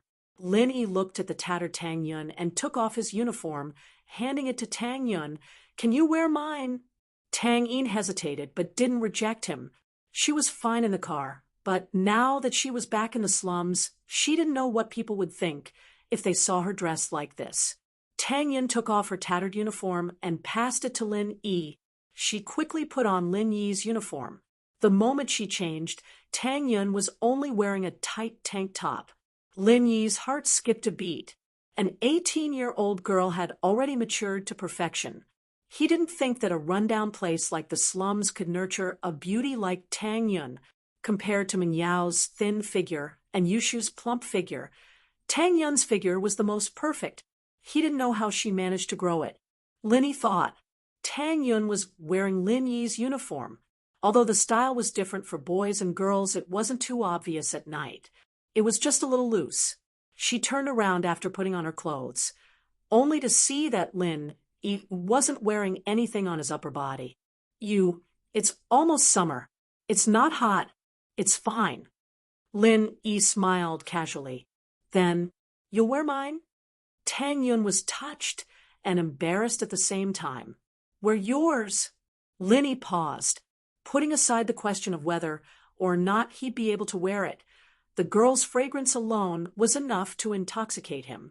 Then you should wear it. You'll catch a cold. Tang Yun remembered that Lin Yi wouldn't be able to wear her own clothes. Although there were a lot of naked men in the slums during the summer, Tang Yun was used to them sitting together and playing cards and eating. But it was only spring. Although the weather was hot, no one would be naked at this time of the year. People would think that they were crazy. Lin Yi put Tang Yun's clothes on him. The intoxicating fragrance from the clothes intensified. Lin Yi's heart skipped a beat. He didn't know why, but he reached out to grab Tang Yun's hand. Tang Yun's body froze when Lin Yi grabbed her hand. She wanted to shake it off, but she didn't want to. Her palms were wet with sweat as her breathing quickened. It was Tang Yun's first time being held by the opposite sex. It was the second time. The first time was when she was harassed by Li Erlin and when Linny pulled her into the car. But she didn't think too much about it. This time, Tang Yun felt as if she was being electrocuted. She was nervous and excited. Was this the feeling of first love? Tang Yun was a bit lost. Her mind was blank as Lin Yi pulled her hand and slowly walked forward. The two of them walked side by side in the old alley of the shantytown without a word. They looked like a couple returning home at night. Tang Yun snapped back to reality when they were almost home. She didn't know where she got the strength from, but she pushed Lin Yi's hand away and raised her head. I'm almost there. Should we go back? Since we're already here, a few more steps won't matter. Lin Yi smiled and continued walking. Oh, Tang Yun thought. What did he mean by a few more steps? Her mother would definitely misunderstand if they were to go back like this. But would it be a misunderstanding? The two walked closer and saw that Tang Yun's house was brightly lit. Even the lights in the yard were lit. Tang Yun was confused. Why would the usually frugal family light up the yard for no reason? She walked 2 steps closer and saw her mother standing at the door, looking around anxiously.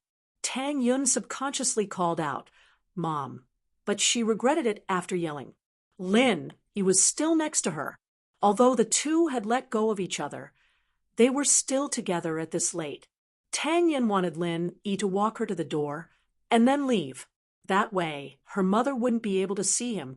But now, you're back. Mrs. Tang was surprised and happy to see Tang Yun return. You scared me to death. You're finally back. Mom, what are you? Tang Yun didn't know what was going on. You didn't go to the hospital after school, and you didn't go home. I asked Lu Xinwen, but she didn't know either. I was so worried that I called the police, but they said that you haven't been missing for long enough. There's nothing I can do. I can only wait here. Finally, you're back. Mrs. Tang nagged. She suddenly saw Lin Yi beside Tang Yun. She paused and awkwardly said, "So you went out to play with Lin Yi. It's okay. It's okay. Next time you go out to play, give me a call. Don't make me so worried." "Mom, I didn't go out to play." Tang Yin explained, subconsciously embarrassed. Lin Yi sighed. He wanted to stop her, but it was too late. If Tang Yun were to tell Mrs. Tang about what happened tonight, it would definitely scare the hell out of Mrs. Tang. He wanted her to play along with Mrs. Tang's words, but it was impossible now. All right. You didn't go out to play, okay? You guys went to school together." Mrs. Tang seemed to be very happy that her daughter and Lin Yi were together. The worry she had before was gone. "Mom, Tang Yun was speechless. How could her mother be like this? In your uniform?" Mrs. Tang's eyes stopped on the uniform Tang Yun was wearing. This was definitely not her daughter's uniform. She saw her daughter's uniform every day. How could she not know? The uniform looked similar from afar, but the style was different. Most importantly, it was a size bigger than her daughter's uniform. Whose uniform was Tang Yun wearing? She then turned to look at the clothes Lin Yi was wearing, only to find that it was a torn school uniform. It seemed to be her daughter's, wasn't it? Mrs. Tang was shocked. You and Lin Yi, after all, her daughter was wearing Lin Yi's uniform, and Lin Yi was wearing her daughter's uniform. Could it be that the two of them? Mrs. Tang's heart skipped a beat as she thought of something bad. She approved of her daughter going out with Lin Yi, but it didn't mean that Mrs. Tang approved of them having a relationship so early. Mrs. Tang wasn't stupid. She knew what Xiaofan was going through. "Mom, don't think too much." Tang Yin knew that her mother was thinking the wrong thing. She glared at Lin Yi. Why aren't you leaving?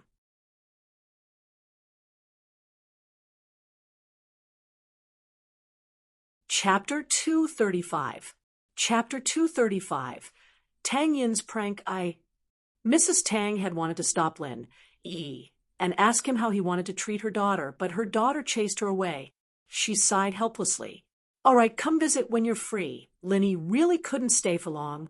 Tang Yin was getting more and more out of hand, and Mrs. Tang was treating him as the culprit behind her daughter's death. How could Lin Yi not leave? He got into Heibao's van, and Lin Yi drove to Mingyao's villa. The van was a little broken, but it wasn't as flashy as Yushu's Beetle. Lin Yi decided to take it for himself and get a license plate from Lingshan.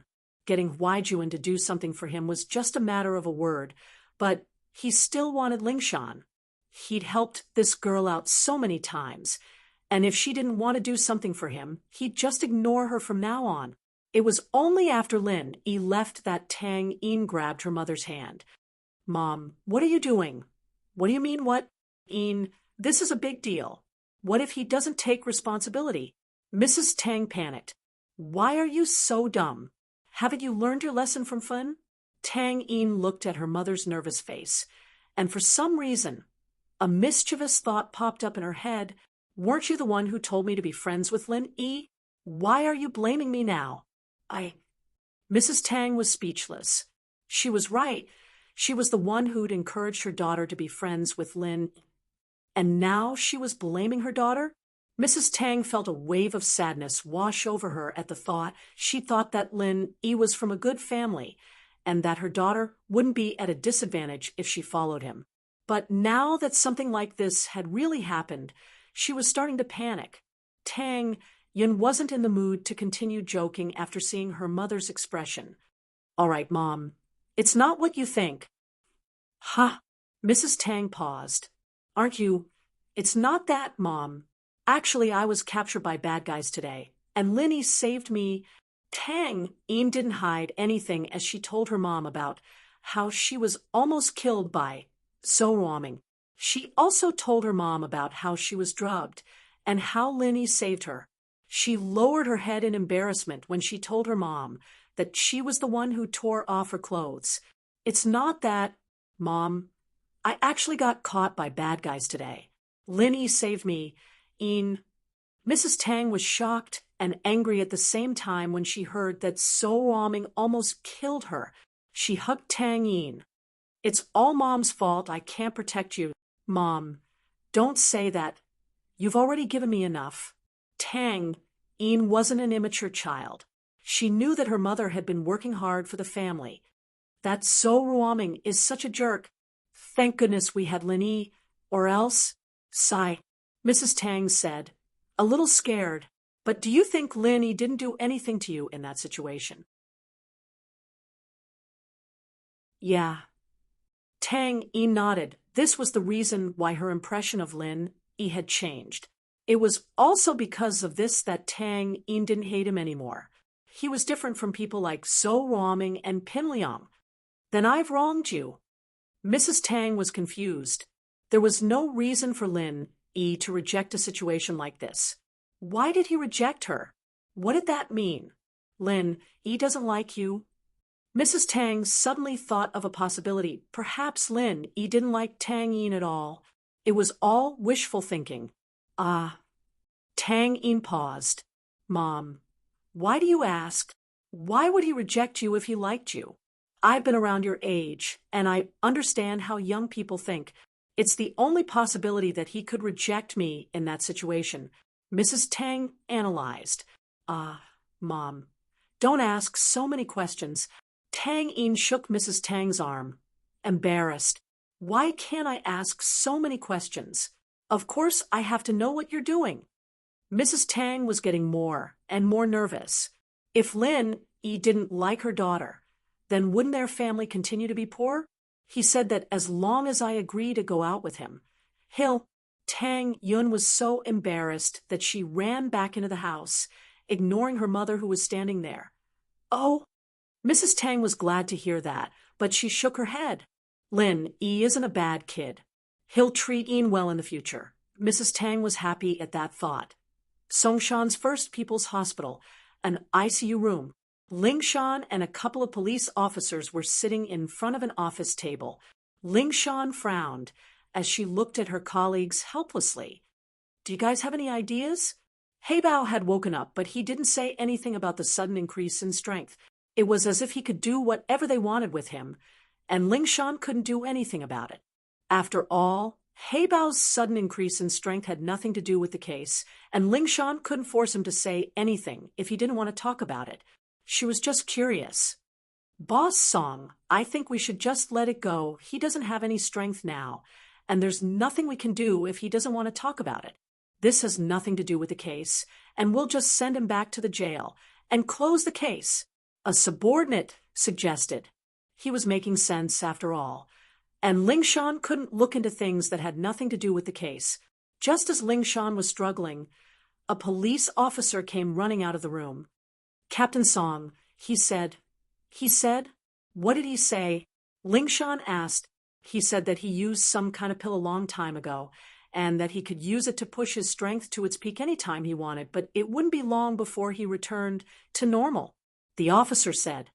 Heibao wanted to sleep, and I got annoyed with him, so he told me, Lingshan's face darkened upon hearing the report, saying something like that was as good as not saying anything at all. There was no value in it.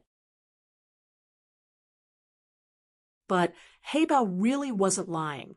He did use a similar pill a long time ago, and he could use it with his sex arts to make his strength explode.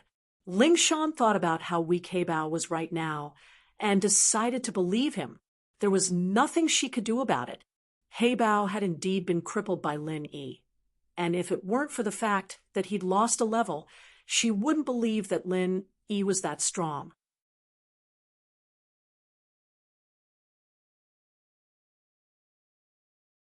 Chapter 236.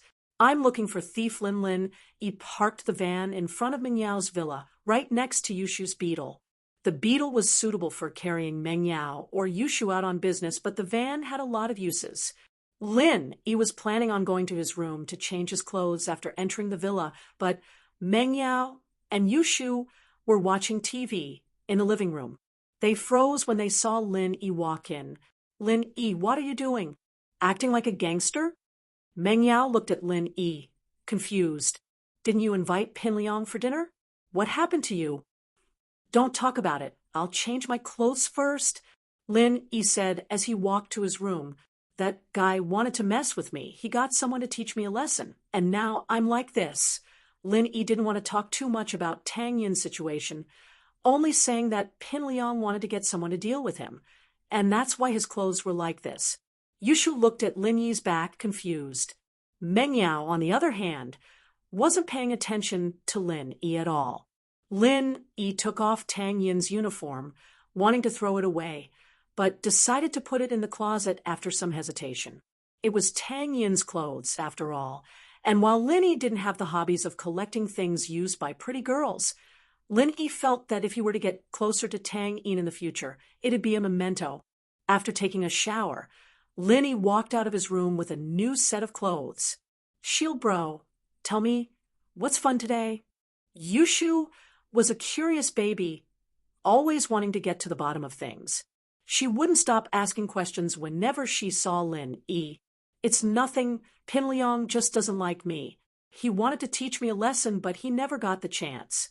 But Heibao got in touch with him, and he wants to use Heibao to teach me a lesson. Lin Yi said simply, Heibao. Meng Yao blinked. Lin Yi, you're saying that Pin Liang got Heibao to deal with you again? Yeah, what's wrong? Lin Yi asked, confused by Meng Yao's attitude. I heard my dad say that Heibao's strength skyrocketed all of a sudden, beating up a Special Forces soldier who just came back. Meng Yao said, Are you all right? But Meng Yao regretted asking the question right after. It was obvious that nothing had happened to him, and asking him was a waste of time. It's nothing. Heibao's gotten a lot stronger, but he dropped a level again after meeting me. Lin Yi smiled. I beat him up and sent him to the police station, Yi Mengyao said. What Yi Lin Yi's saying? Heibao said Heibao just happened to drop a level. Did he think this was a game? Yushu, on the other hand, wasn't going to let Lin Yi go so easily. She started asking for details. Shield bro, tell me, how did you torture Heibao this time? Torture? Lin Yi looked at the excited Yushu.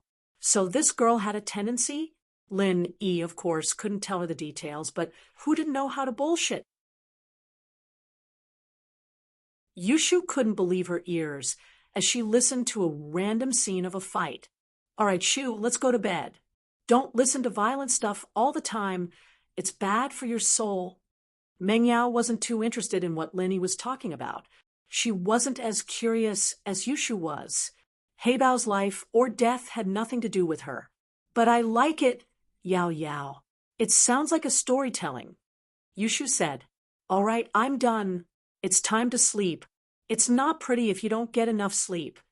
Mengyao said, I'm going up. You can listen if you want. With that, Mengyao turned around and went upstairs.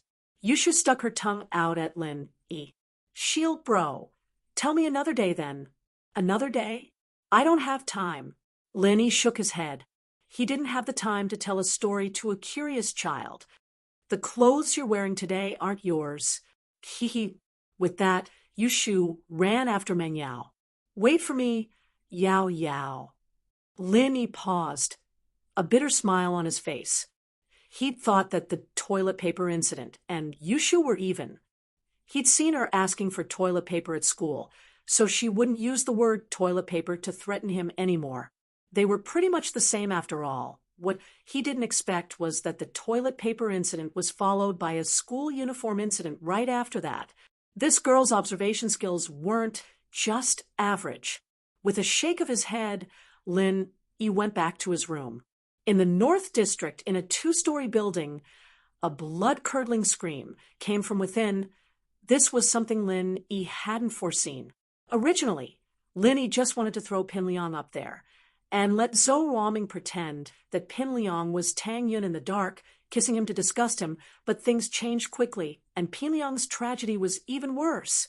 Zhou Ruoming didn't expect that the more nervous he was, the more useless he became. He took 2 pills, but there was no reaction at all. In a fit of rage, he blamed everything on Tang Yun. He thought that it was because Tang Yun was Lin Yi's girlfriend, and it made him feel like he was using second-hand goods. That was why he wasn't interested at all. This triggered Zhou Ruoming's anger. He grabbed his belt and was about to teach Tang Yun a lesson. And so, after Zhou Ruoming ran in, he started whipping Tang Yun on the ground with his belt. After hearing Pin Liang's blood-curdling scream, he realized that something was wrong. The next morning, Lin Yi was woken up by his phone ringing. He thought it was Kong Xiaobo, but it was an unknown number. Hello. Lin Yi picked up. The person on the other side of the phone was silent for a while before asking carefully, Are you the great thief? Ha! Lin Yi was stunned. What great thief? You dialed the wrong number. With that, Lin Yi hung up. Sun Jingyi looked at the phone, confused. She didn't dial the wrong number. Did she? Could it be that the identity of Daoist was a secret, and he didn't dare to reveal it, so he rejected her directly? It seemed like that was the only possibility, but Sun Jingyi didn't have anyone suitable to help her right now. She could only dial Lin Yi's number. Lin Yi saw the same number and didn't want to pick it up, but the phone kept ringing. Lin Yi had no choice but to pick it up. Hello? Didn't I tell you that I dialed the wrong number? Are you done?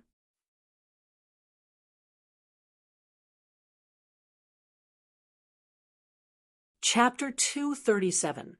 Half of the man's offer no. Lin Yi wanted to cuss. Was there something wrong with her getting up so early in the morning? Calling for a thief? HM? Wait. Thief Lin? Wasn't his surname Lin? Who are you looking for? Lin Yi asked. I'm looking for the great thief, Mr. Lin Yi. Sun Jingyi didn't understand why Lin Yi wouldn't admit it. You are?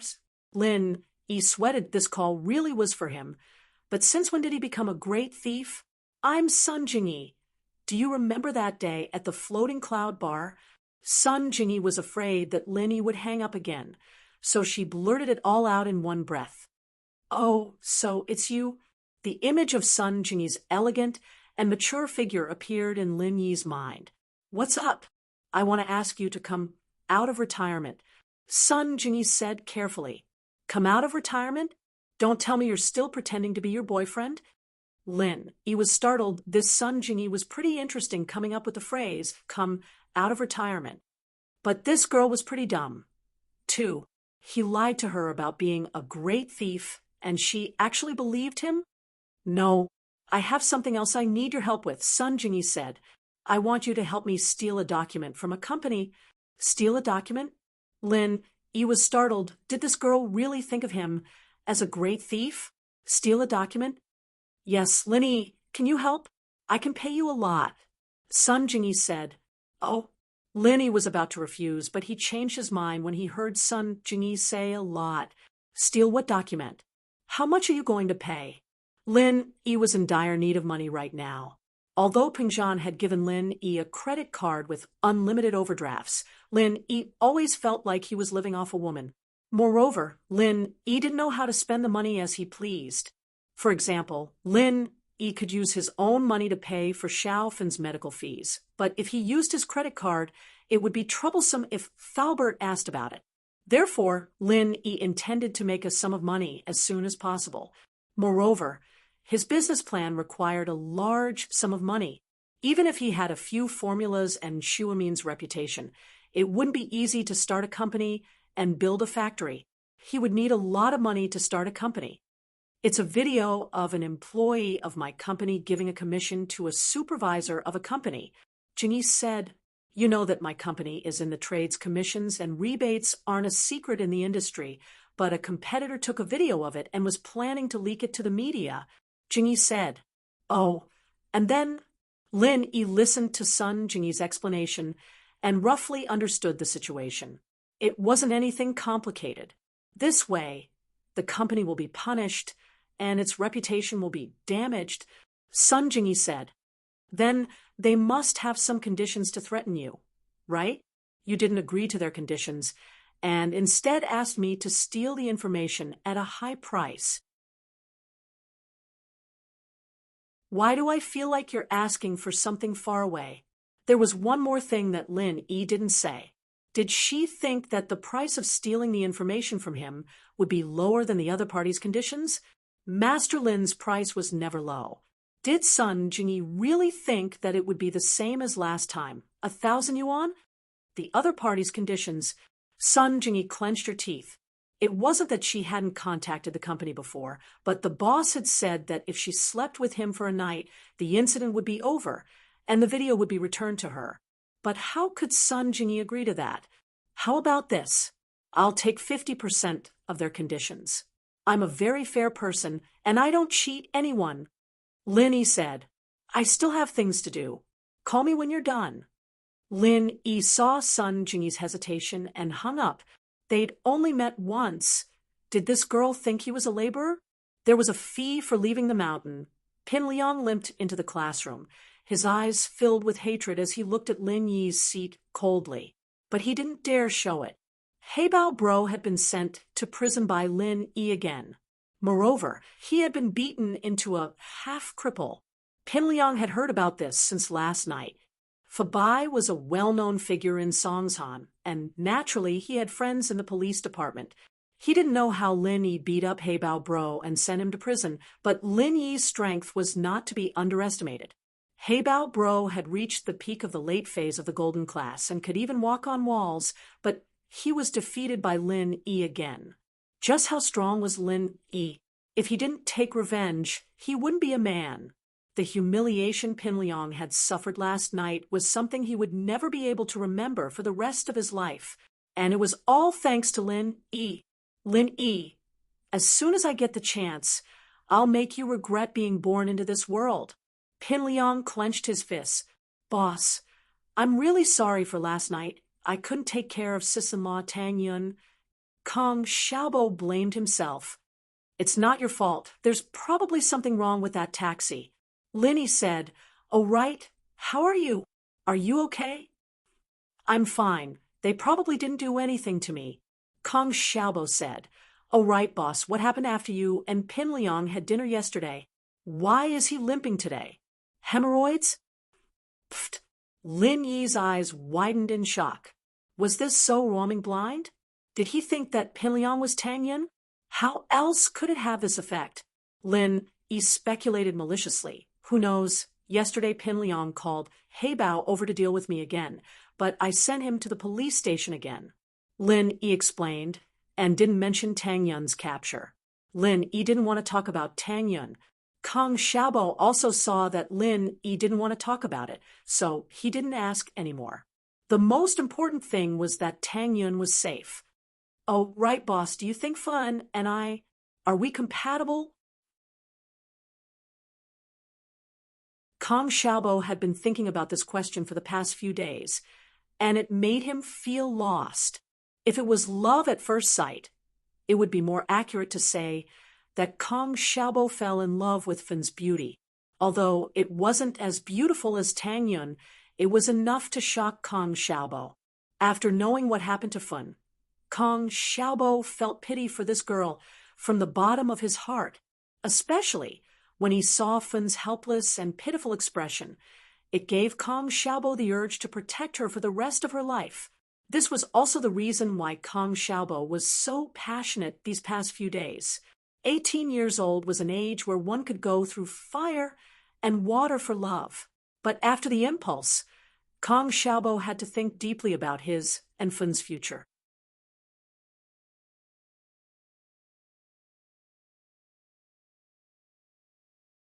Chapter 238.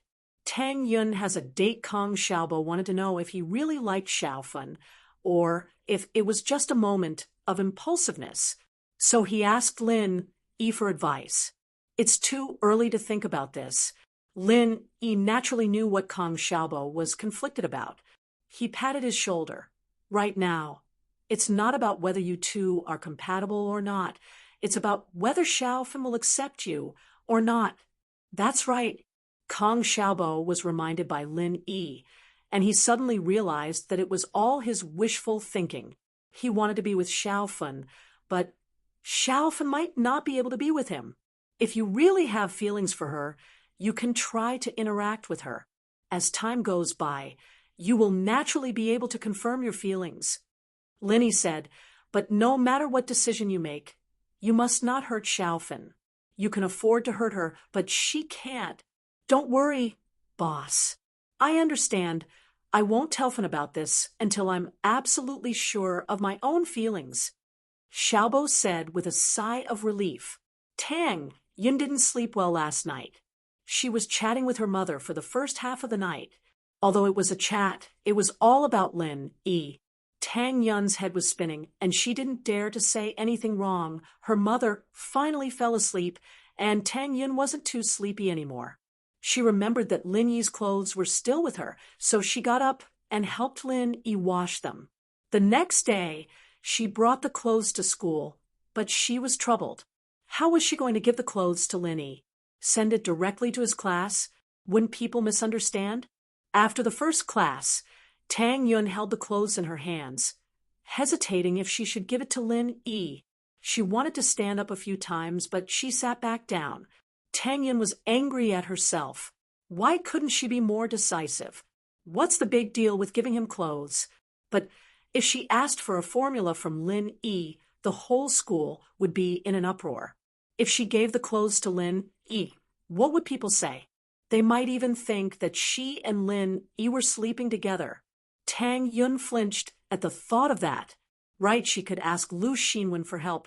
She suddenly thought of her best friend, Lu Xinwen. She could ask her to make an appointment with Lin Yi. Wouldn't it be fine if they met at the school field after class? Tang Yun put down the clothes in her hands and quickly walked out of the classroom, heading towards Lu Xinwen's class. After the second period, Xinwen came to Class 5's classroom with a heavy heart. She sighed at how depraved Yun was, asking Lin Yi to meet her in the field. After the second class, Lu Xinwen came to Class 5's classroom with a heavy heart. She thought that Tang Yun had really fallen, asking Lin Yi to the school field. Lu Xinwen wanted to ask her why she wanted to meet Lin Yi, but the 10 minutes after class wasn't enough. Lu Xinwen had no choice but to quickly agree. She planned to ask Tang Yun in detail at noon or at night. Hey, look for Lin Yi in your class. Lu Xinwen was a tough person and didn't care about anything. She grabbed a student from Class 5 and said, "Oh, wait." The student didn't think much and went into the classroom to call for Lin Yi. Lin Yi wondered who was looking for him. He walked out of the classroom and saw that it was Lu Xinwen. "What's the matter?" "Lin Yi, what's your relationship with Tang Yun?" Lu Xinwen didn't want to ask Tang Yun, so she came to question Lin Yi. "Me and Tang Yun? Tang Yun, huh?" Lin Yi looked at Lu Xinwen's expression and found it funny. "What's my relationship with her? You don't know? Then are you dating her?" Lu Xinwen asked straightforwardly. She wasn't a pretentious person, so she said what she wanted to say. "Not yet," Lin Yi said honestly. "What are you here for? Just to ask me about this? I don't think you're that gossipy. If you're in the mood, why don't you ask Kong Xiaobo if he's dating Xiaofan?" "I'm just asking." Xinwen curled her lips but let out a sigh of relief when she got Lin Yi's reply. From what she could see, Lin Yi didn't seem like someone who liked to lie. He was a man of his word, and he wouldn't lie to people about small things like this. "Then it's fine. If there's nothing else, I'm going back." Lin Yi rolled his eyes. Was this girl crazy? Why did she come to ask about this after class? Even Tang Yun's mother wasn't as gossipy as her. "Wait. Tang Yun asked you to wait for her under the tree on the left side of the field after the 4th period," Lu Xinwen said, and left without waiting for Lin Yi's reply. Under the tree on the left side of the field, Lin Yi rubbed his nose. Was this the first time Tang Yun asked him out? Back in the classroom, Kong Xiaobo couldn't wait and asked, "Boss, I saw Lu Xinwen looking for you. What's up?" "Don't worry, Xiaofan is fine." "It's my problem." Lin Yi could guess what Kong Xiaobo was thinking. One sentence was enough to make him feel at ease.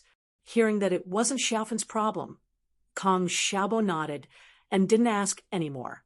During the exercise break, Lin Yi saw Zhou Ruoming sitting under the basketball hoop with a sad face. The 4th-year students didn't need to participate in the exercise break, so the school didn't restrict these students. The so-called 4th year was actually a cram school for college entrance exams. In order to increase their income, some high schools would set up similar cram schools. The target was not only the 3rd-year students who didn't get into college, but also students from other schools or society who didn't get into college. As long as they paid the money, they would be able to stay in the 4th year forever. Lin Yi looked at Zhou Ruoming indifferently. Lin Yi had already marked this person with a death mark. Lin Yi wouldn't let go of anyone who dared to make a move on the people around him. A few classes away, Lin Yi saw Tang Yun and waved at her. Tang Yun glared at Lin Yi and turned away shyly, not looking at him anymore. Meng Yao and Yushu were always the focus of most boys. During the exercise break, many people would stare at them, but they were already used to it. Pin Liang stood by the window of the teaching building, his eyes moving from Meng Yao to Lin Yi. Ever since Lin Yi showed up, he'd never been able to do anything so smoothly. This person must disappear from his sight. Pin Liang was thinking about it angrily when his phone vibrated in his pocket. He took it out and saw that it was his father, Zhong Fabai. "Dad." Pin Liang was confused. Usually Fabai wouldn't call him when he was in school.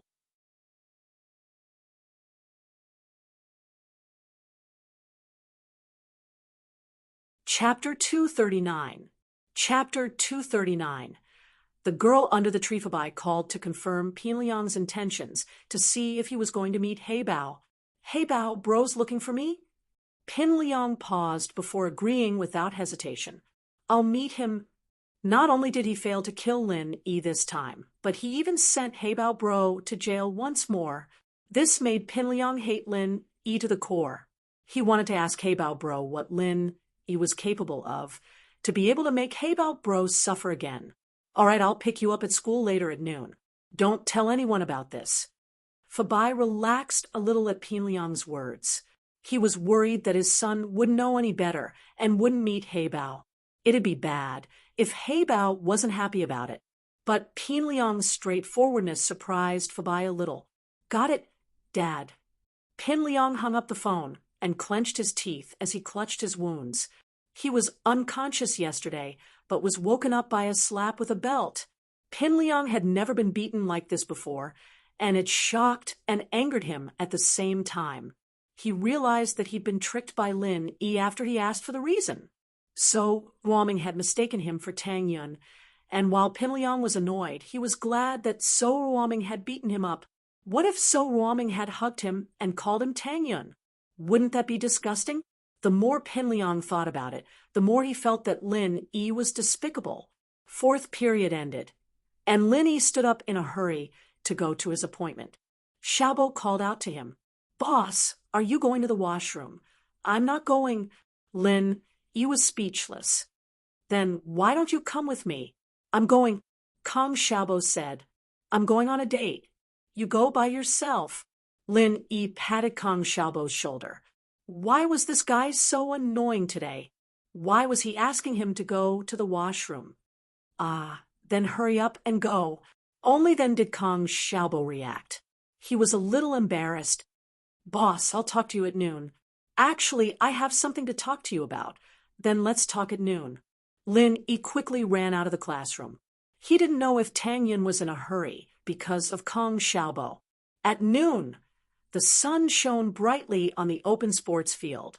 Apart from a few students playing basketball, there were not many people playing on the sports field at this time.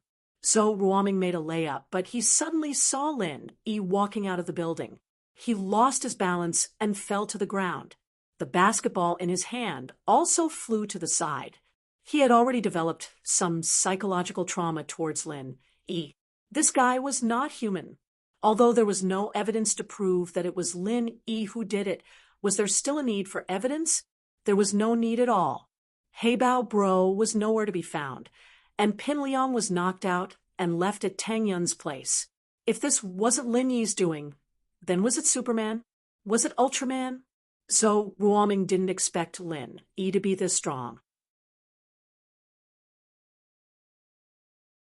He tried to do something to Tang Yun yesterday, so when he saw Lin Yi, he subconsciously thought that Lin Yi was here to cause trouble. That's why he lost his balance and fell to the ground. Lin Yi looked at Zhou Ruoming coldly. In Lin Yi's eyes, Zhou Ruoming was no different from an ant. He could make him disappear in a matter of minutes, but not now. The situation in Songshan wasn't clear, and Lin Yi didn't want to get involved. He didn't want to cause too much trouble. Plus, Lin Yi had really fallen in love with the school life. The days of bullets and bullets had made Lin Yi sick of it. At the end of the day, Lin Yi was still an 18-year-old boy. Throwing himself into the environment that an 18-year-old should be living in, it was new and exciting. That distant youth's maturity was buried deep in his heart. Lin Yi quickly made his way to the small forest at the side of the field. A beautiful girl stood under the shade of the trees, her eyes bright and alluring. A light breeze brushed past her skirt, giving off the feeling of a main character from the school's manga. Seeing Lin Yi run past, the girl's lips curved into a charming smile before shyly lowering her head. Lin Yi ran in front of her. "Tang Yun, you've been here for a while." "Kong Xiaobo was bothering me, so I wasted some time." "I just got here." Tang Yun shook her head and took a deep breath. She reached her hands out from behind and handed them over. "I've already washed your clothes yesterday." Lin Yi didn't expect Tang Yun to call him over for his school uniform. "Why do you need to wash it? It's not like it's dirty when you wear it. And you smell." "Don't say it." Tang Yun raised her fist, a little embarrassed, as she pretended to hit Lin Yi. How can you not be serious? I'm leaving. Let's go back together. I need to go back to... Lin Yi pointed at the school building. Yeah, it was on the way. Tang Yun hesitated for a moment, but didn't say anything. She walked forward lightly. Lin Yi quietly followed beside her. There weren't many people on the field, but there were some who'd heard about Lin Yi and Tang Yun's relationship. They didn't believe it before, but now that they saw them walking together, they couldn't help but think that the love letter incident was real. Everyone sighed, but didn't dare get close. What kind of existence was Lin Yi? He was one of the young bullies who'd beaten up Zhou Ruoming and Pin Liang, and was still running rampant in the school. Who would dare to criticize such a person face to face? As they passed by the basketball hoop, Lin Yi saw Wang Jifeng scolding Zhou Ruoming students with a serious face. So Ruoming and his lackeys had a sad look on their faces.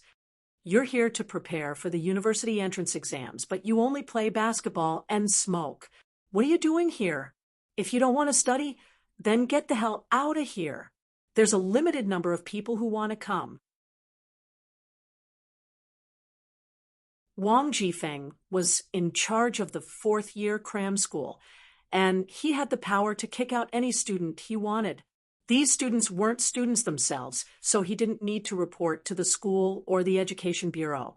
Lin Yi stopped walking, but Tang Yun was avoiding his gaze, not daring to look at Zhou Ruoming. She wanted to walk away quickly, but Lin Yi grabbed her hand. Ah! Tang Yun cried out, but it attracted Wang Jifeng and Zhou Ruoming's attention. Jifeng saw Lin Yi and Tang Yun holding hands in the field and felt a little awkward. He was the dean, and he was reprimanding a student, and there were other students holding hands in the middle of school. He couldn't do anything about it at all. Wang Jifeng could only smile and nod at Lin Yi, hoping that he'd pull Tang Yun away. They could flirt wherever they wanted, as long as it wasn't right under his nose.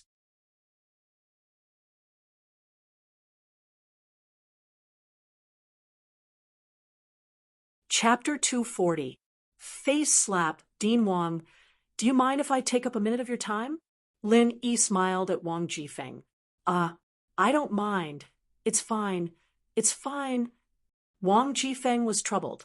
He couldn't control himself and got caught red-handed by Lin Yi in the office. He wouldn't have to do this otherwise. Lin Yi nodded and pulled the panicking Tang Yun towards Zhou Ruoming.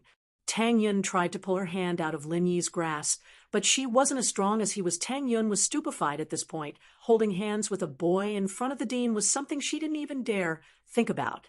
He might even be expelled from the school.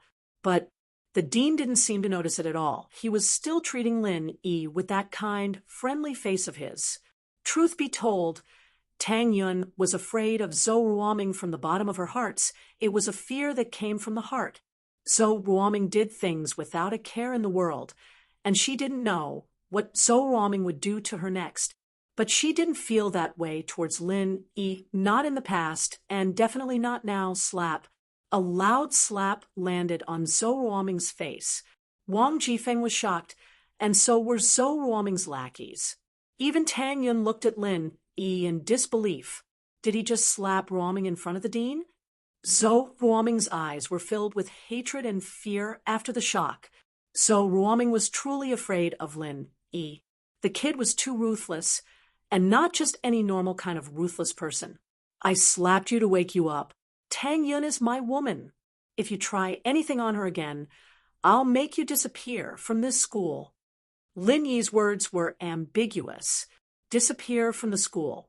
Lin Yi's intention was to make him disappear from the face of the earth. Overbearing, arrogant. This was the evaluation of Lin Yi by the students who saw this scene. Who would dare to slap someone in the face in front of the head of teaching? Who would dare to do it? But Lin Yi did it, and Wang Jifeng didn't say a word. Not only that, Lin Yi said that Tang Yun was his woman in front of Wang Jifeng. Since the founding of Songshan's first school, no one had ever dared to do that. Even the legendary head of the Big Four bullies wasn't as arrogant as Lin Yi, right? Tang Yun's face was a little red, she was a little angry, but there was also a trace of happiness in her heart. Lin Yi was calling her his woman in front of the dean? This crazy thing made Tang Yun, who had always been a good girl in school, suddenly feel a trace of rebellious joy. All right, Mr. Wang, you can continue. I think these guys are asking for a beating. Don't you think so? Lin Yi said to Wang Jifeng after slapping Zhou Ruoming. It was as if the slap wasn't from him. Ha ha. Wang Jifeng laughed dryly. He wasn't in the mood to scold Zhou Ruoming anymore. He waved his hand and let them leave. Lin Yi also pulled Tang Yun towards the school building. Let go of me. Tang Yun came back to her senses after 2 steps. She quickly swung her arms, trying to break free from Lin Yi's hand. Lin Yi was afraid that she would run away, but now he wasn't afraid anymore. He let go of her hand. Why did you say that I'm your woman? Tang Yun's eyes widened as she looked at Lin Yi. What do you want me to do in the future? How embarrassing would that be? Ha! I just want you to see that there's nothing to be afraid of with Zhou Ruoming. Lin Yi didn't answer the question directly. I can feel your fear of him. So I'm using my actions to tell you that I can beat him up anytime I want, even in front of the dean. Ha! I'm not afraid of Zhou Ruoming at all. Tang Yun froze. She didn't think that Lin Yi would do this for this reason. She felt touched. Now that she thought about it, Zhou Ruoming didn't seem as scary as before. An evil man was pushed down from his pedestal by Lin Yi. An evil man who could be slapped in the face by Lin Yi at any time, but didn't dare complain. Was he still an evil man? Tang Yun didn't agree with Lin Yi's use of violence, but there was a saying that bad people needed to be beaten by bad people. But you can't say that in front of so many people. I'm a girl, not like you, shameless. Although Tang Yun was touched, she didn't want to change her words. Ha. Lin Yi didn't reply. Let's go. Class is about to start. Okay. Tang Yun didn't refute. She didn't know why, but she didn't reject Lin Yi anymore. Even if Lin Yi said that, Tang Yun didn't feel any disgust. Right? Yesterday, you helped me expel the drug from my body. How did you do it? Tang Yun didn't have time to ask because she was in a rush yesterday. She remembered it today and quickly asked that it's a type of Chinese massage. It's similar to acupuncture. Lin Yi naturally wouldn't explain the art of dragon mastery and energy. Tang Yun wouldn't understand, even if he did. If that's the case, then, Lin Yi, can you cure Xiaofen's illness? Tang Yun was thinking about this question yesterday. Although she didn't know where Lin Yi learned his medical skills from, it had been verified twice. It was effective. The first time was when Xiaofen's illness acted up, and the second time was when he detoxified her yesterday. This meant that Lin Yi was quite capable. So, Tang Yun thought that if that was the case, could Lin Yi cure Xiaofen's illness? It should be possible, but not now. Lin Yi didn't have any medicine to stimulate the nerves. He only had some that his old man used to strengthen his body. Lin Yi didn't bring it with him. Xiaofen's leg needed acupuncture and medicine to recover. Acupuncture alone wouldn't have much effect. Oh, Tang Yun thought that Lin Yi's medical skills weren't good enough to cure Xiaofen's illness. She nodded in disappointment. The bell rang. Lin Yi and Tang Yun quickened their pace. When they were about to reach Class 9, Tang Yun suddenly quickened her pace. She probably wanted to increase the distance between her and Lin Yi. Lin Yi smiled and didn't follow. He waited for Tang Yun to enter the classroom before he quickened his pace back to his own class. Boss, you were so cool just now. Kang Xiaobo turned around and gave Lin Yi a thumbs up the moment he sat down. What do you mean? Lin Yi was startled. Did this kid see something? I was in the corridor just now. I saw you slap Zhou Ruoming in front of Director Wang. Boss, you're amazing. Kang Xiaobo was impressed. No one else saw it, right? Lin Yi frowned. He didn't expect Kang Xiaobo to see it. No, it was just me. Kong Xiaobo nodded.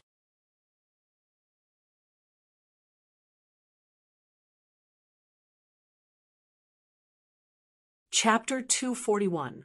Are you sure you want half? It's about Xiaofan. Kong Xiaobo said. What? You've thought it through. Linny was surprised. He didn't expect Kong Xiaobo to think it through so quickly. That's not it. Kong Xiaobo shook his head in embarrassment. This kind of thing naturally has to be carefully considered. I want to get in touch with Xiaofan first. What I want to tell you is that I want to earn money for Xiaofan's treatment. That's not it. Xiaobo shook his head, a little embarrassed. Things like this have to be carefully thought. I want to talk to Fun first. What I want to tell you is that I want to earn money for Fun's treatment. That's not it. Kong Xiaobo shook his head in embarrassment. This kind of thing naturally has to be carefully considered. I want to get in touch with Xiaofan first. What I want to tell you is that I want to earn money for Xiaofan's treatment. You want to earn money for Xiaofan's treatment? Lin Yi was startled as he looked at Kong Xiaobo in disbelief. Is this kid really that great? The environment Lin Yi grew up in and the training methods of his two mentors made him a cold person. He'd ignore things that didn't concern him. If it wasn't his or his friends' matters, Lin Yi wouldn't care at all. Yeah. Kong Xiaobo nodded. Boss, do you know of any places to work? You're about to take the college entrance exam, and you're still going to work? Lin Yi didn't know whether to laugh or cry at Kong Xiaobo's words. The college entrance exam isn't really much. Since I have money, I'll just spend it. Many universities are affiliated with each other. Kong Xiaobo sighed. Boss, with my results, it's impossible for me to get into a good university. It'll be hard for me to find a job after I graduate from a third-rate university. Lin Yi nodded.